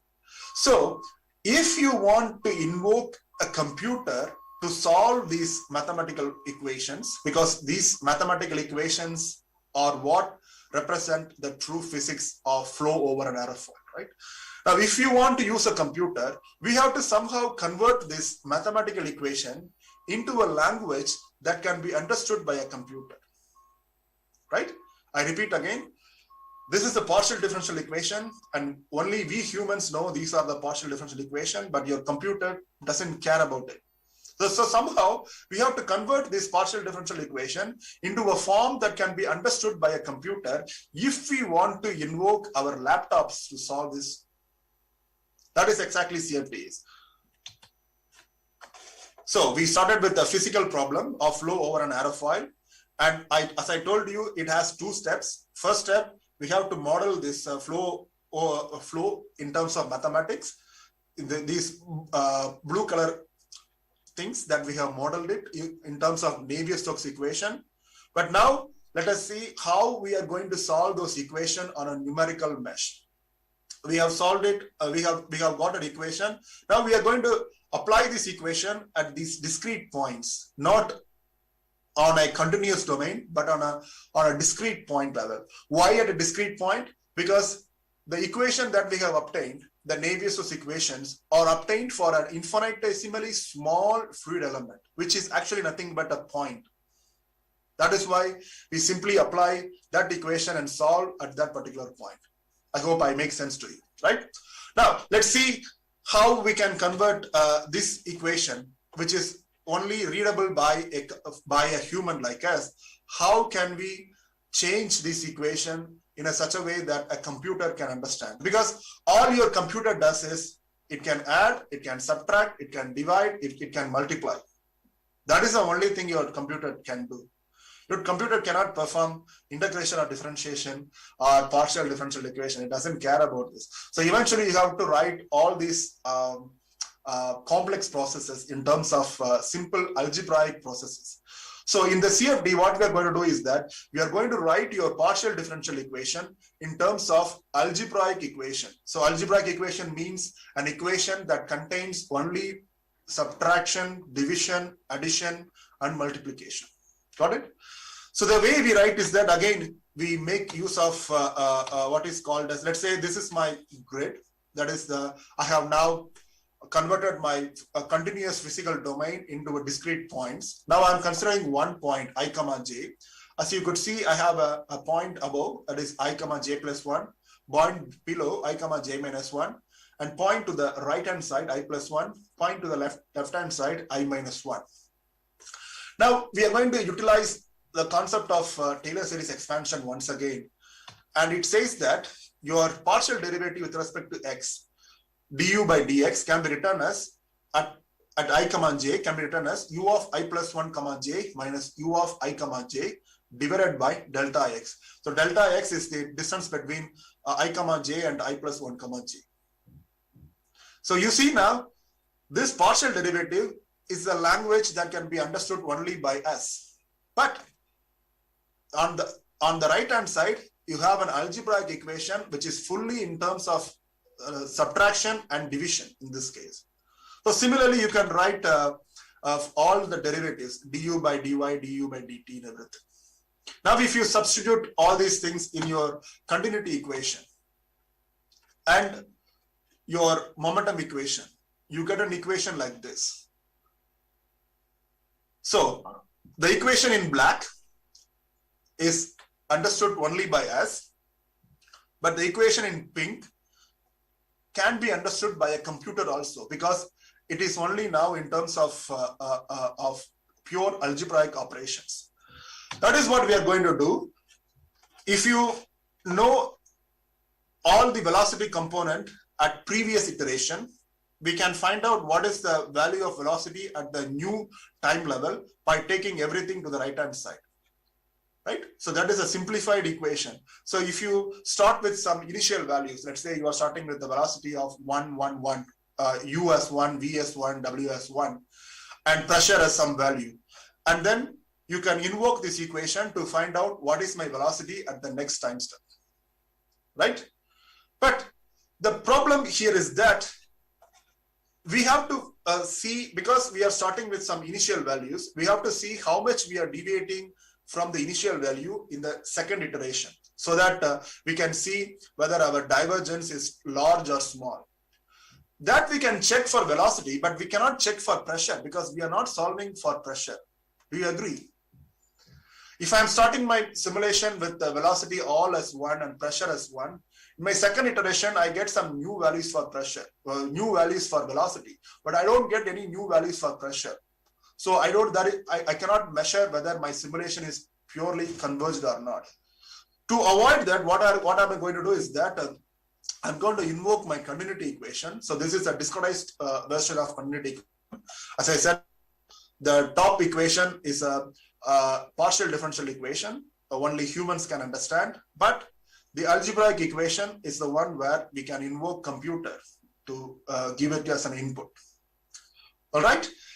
Now, if you see here, how are you going to avoid the problem of pressure? That is called simple algorithm. Simple stands for semi-implicit pressure linked equation, because we want an equation for pressure. So in this equation, what we are going to do is that we are going to say, okay, we do not know what the pressure is. Let's start our simulation with some incorrect pressure.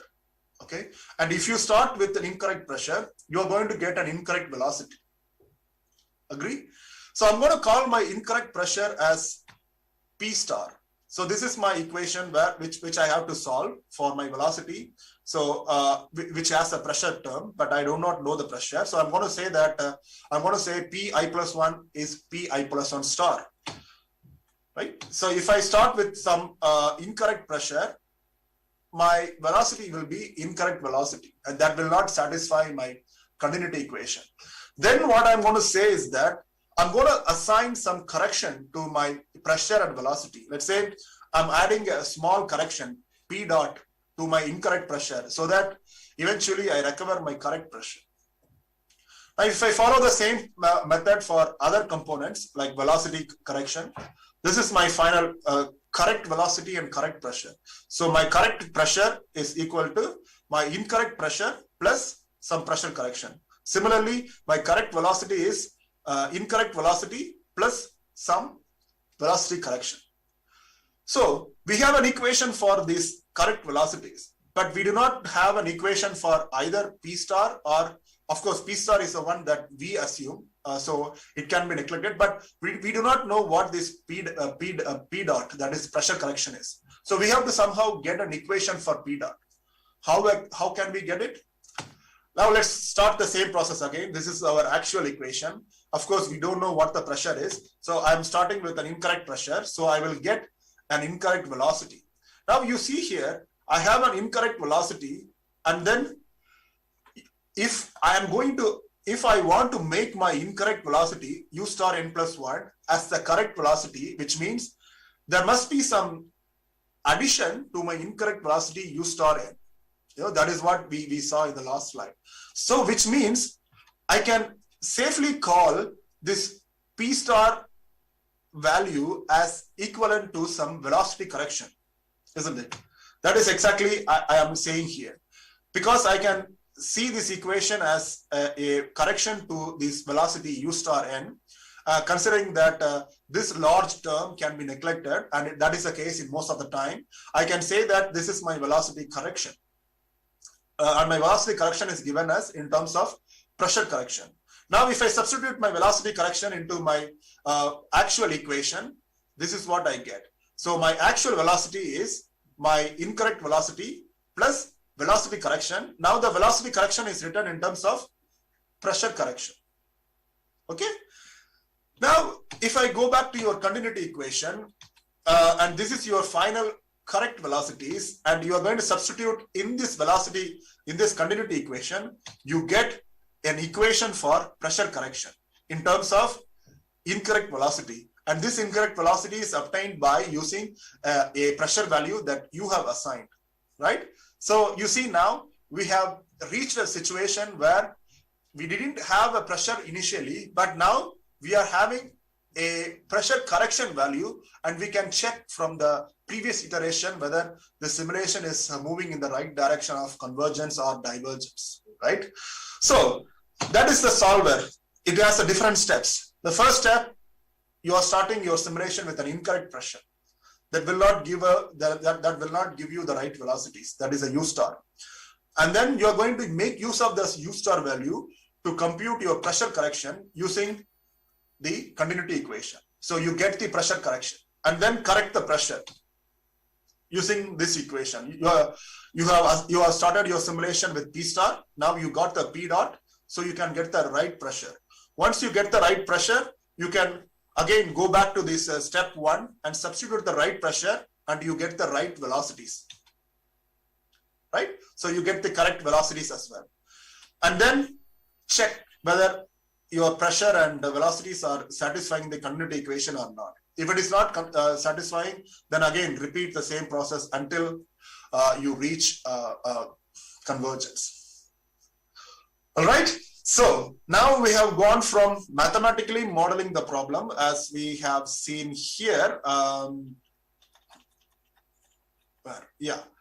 As we have seen here, we have now modeled the actual flow in terms of Navier-Stokes equation, and then converted the Navier-Stokes equation into algebraic equation, and we invoked a computer to solve all these on this computational mesh. So that is exactly CFD is. And if you understand this, you have a very good career prospect in your career. And I wish you all a good luck, and thank you for the opportunity given to me. If you have any questions, and I'm open to answer your questions. Yeah, thank you.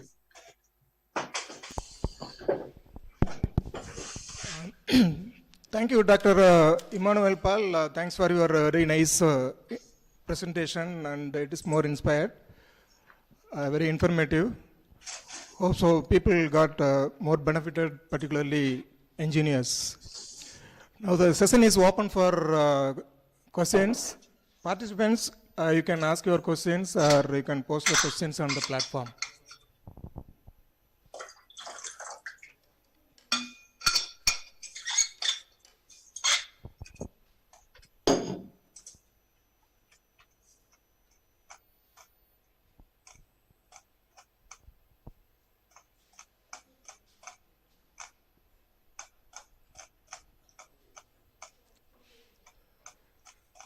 Sir, we have a question. Somewhere in your presentation, you have mentioned that the CFD for chemical mixing, and somewhere you have mentioned it. But it will be better if you are giving some input to that people, those who are doing chemistry, molecular simulation and modelings. Some clarity if you are giving, it will be better for us. Because most of the people, they are doing that molecular simulations and molecular modeling chemistry now. Yeah, I'm not talking about in terms of molecular level. Of course, CFD is on a continuum level. CFD can be applied on a molecular level, but I don't work on it, unfortunately, so I can't really comment on it. As I said at the starting of the simulation, we are focusing on a small fluid element or a material element. And this material element is large enough compared to the molecular scale, but it is much, much small enough compared to the actual domain size. Right? So when I say in chemical engineering applications, at IIT Madras, where I did my master's, there was Professor Srinivasan is doing many simulations using CFD on chemical engineering aspects, where they were interested in how to mix different species together in a flow. So let's say in the case of a jet, you are injecting some co-flow on the top and the bottom to cool this. Now, once you injected this, there must be a mixing process must happen, right? So you have a species transport equation along with the Navier-Stokes equation, and you combine them along with the chemistry, chemical reactions, and you can combine all these together to get how much mixing happens for a particular configuration. One more clear? question, sir. It's clear. So what would be your advice to the science people, those who are taking care of nanomaterials research?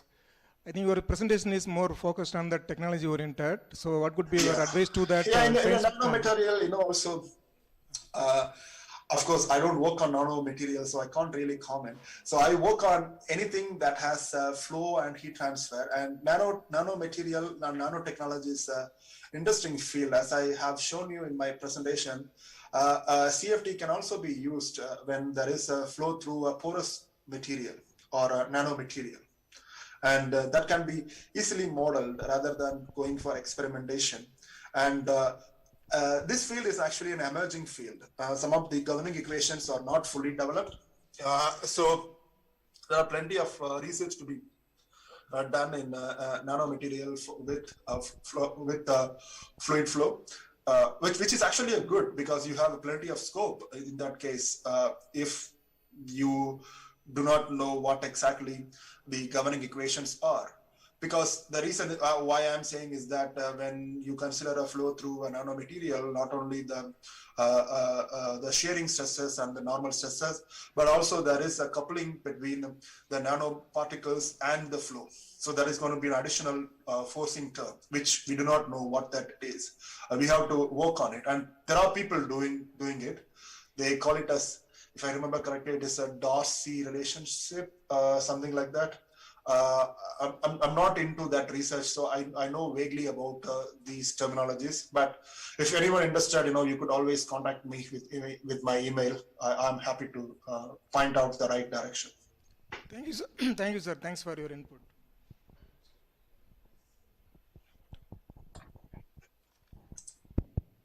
Vote of thanks. Good evening to one and all gathered here. It gives me immense pleasure to thank our Honorable Vice Chancellor Dr. S. Velusamy sir for delivering his inaugural address. Thank you, sir.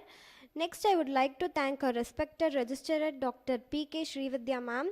Also, I would like to thank our respected Dean sir, Dean Faculty of Humanity, Science and Management Dr. P. Vijayalakshmi ma'am.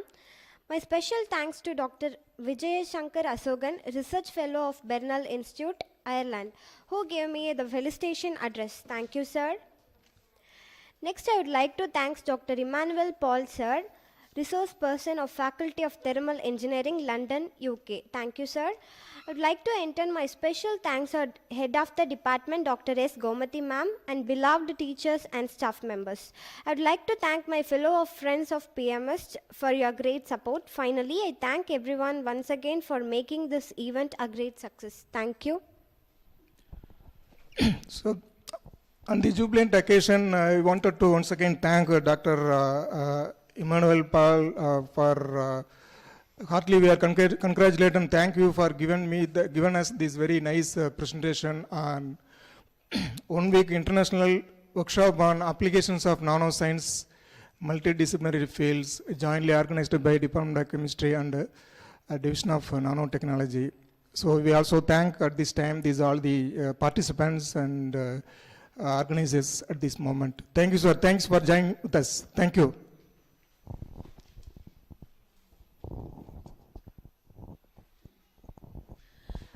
Dear participants, your feedback link will be provided in the chat box. First day feedback you have to fill, and every day feedback link will be provided in order to get your e-certificate. Thank you. Today's session is over. Thank you all.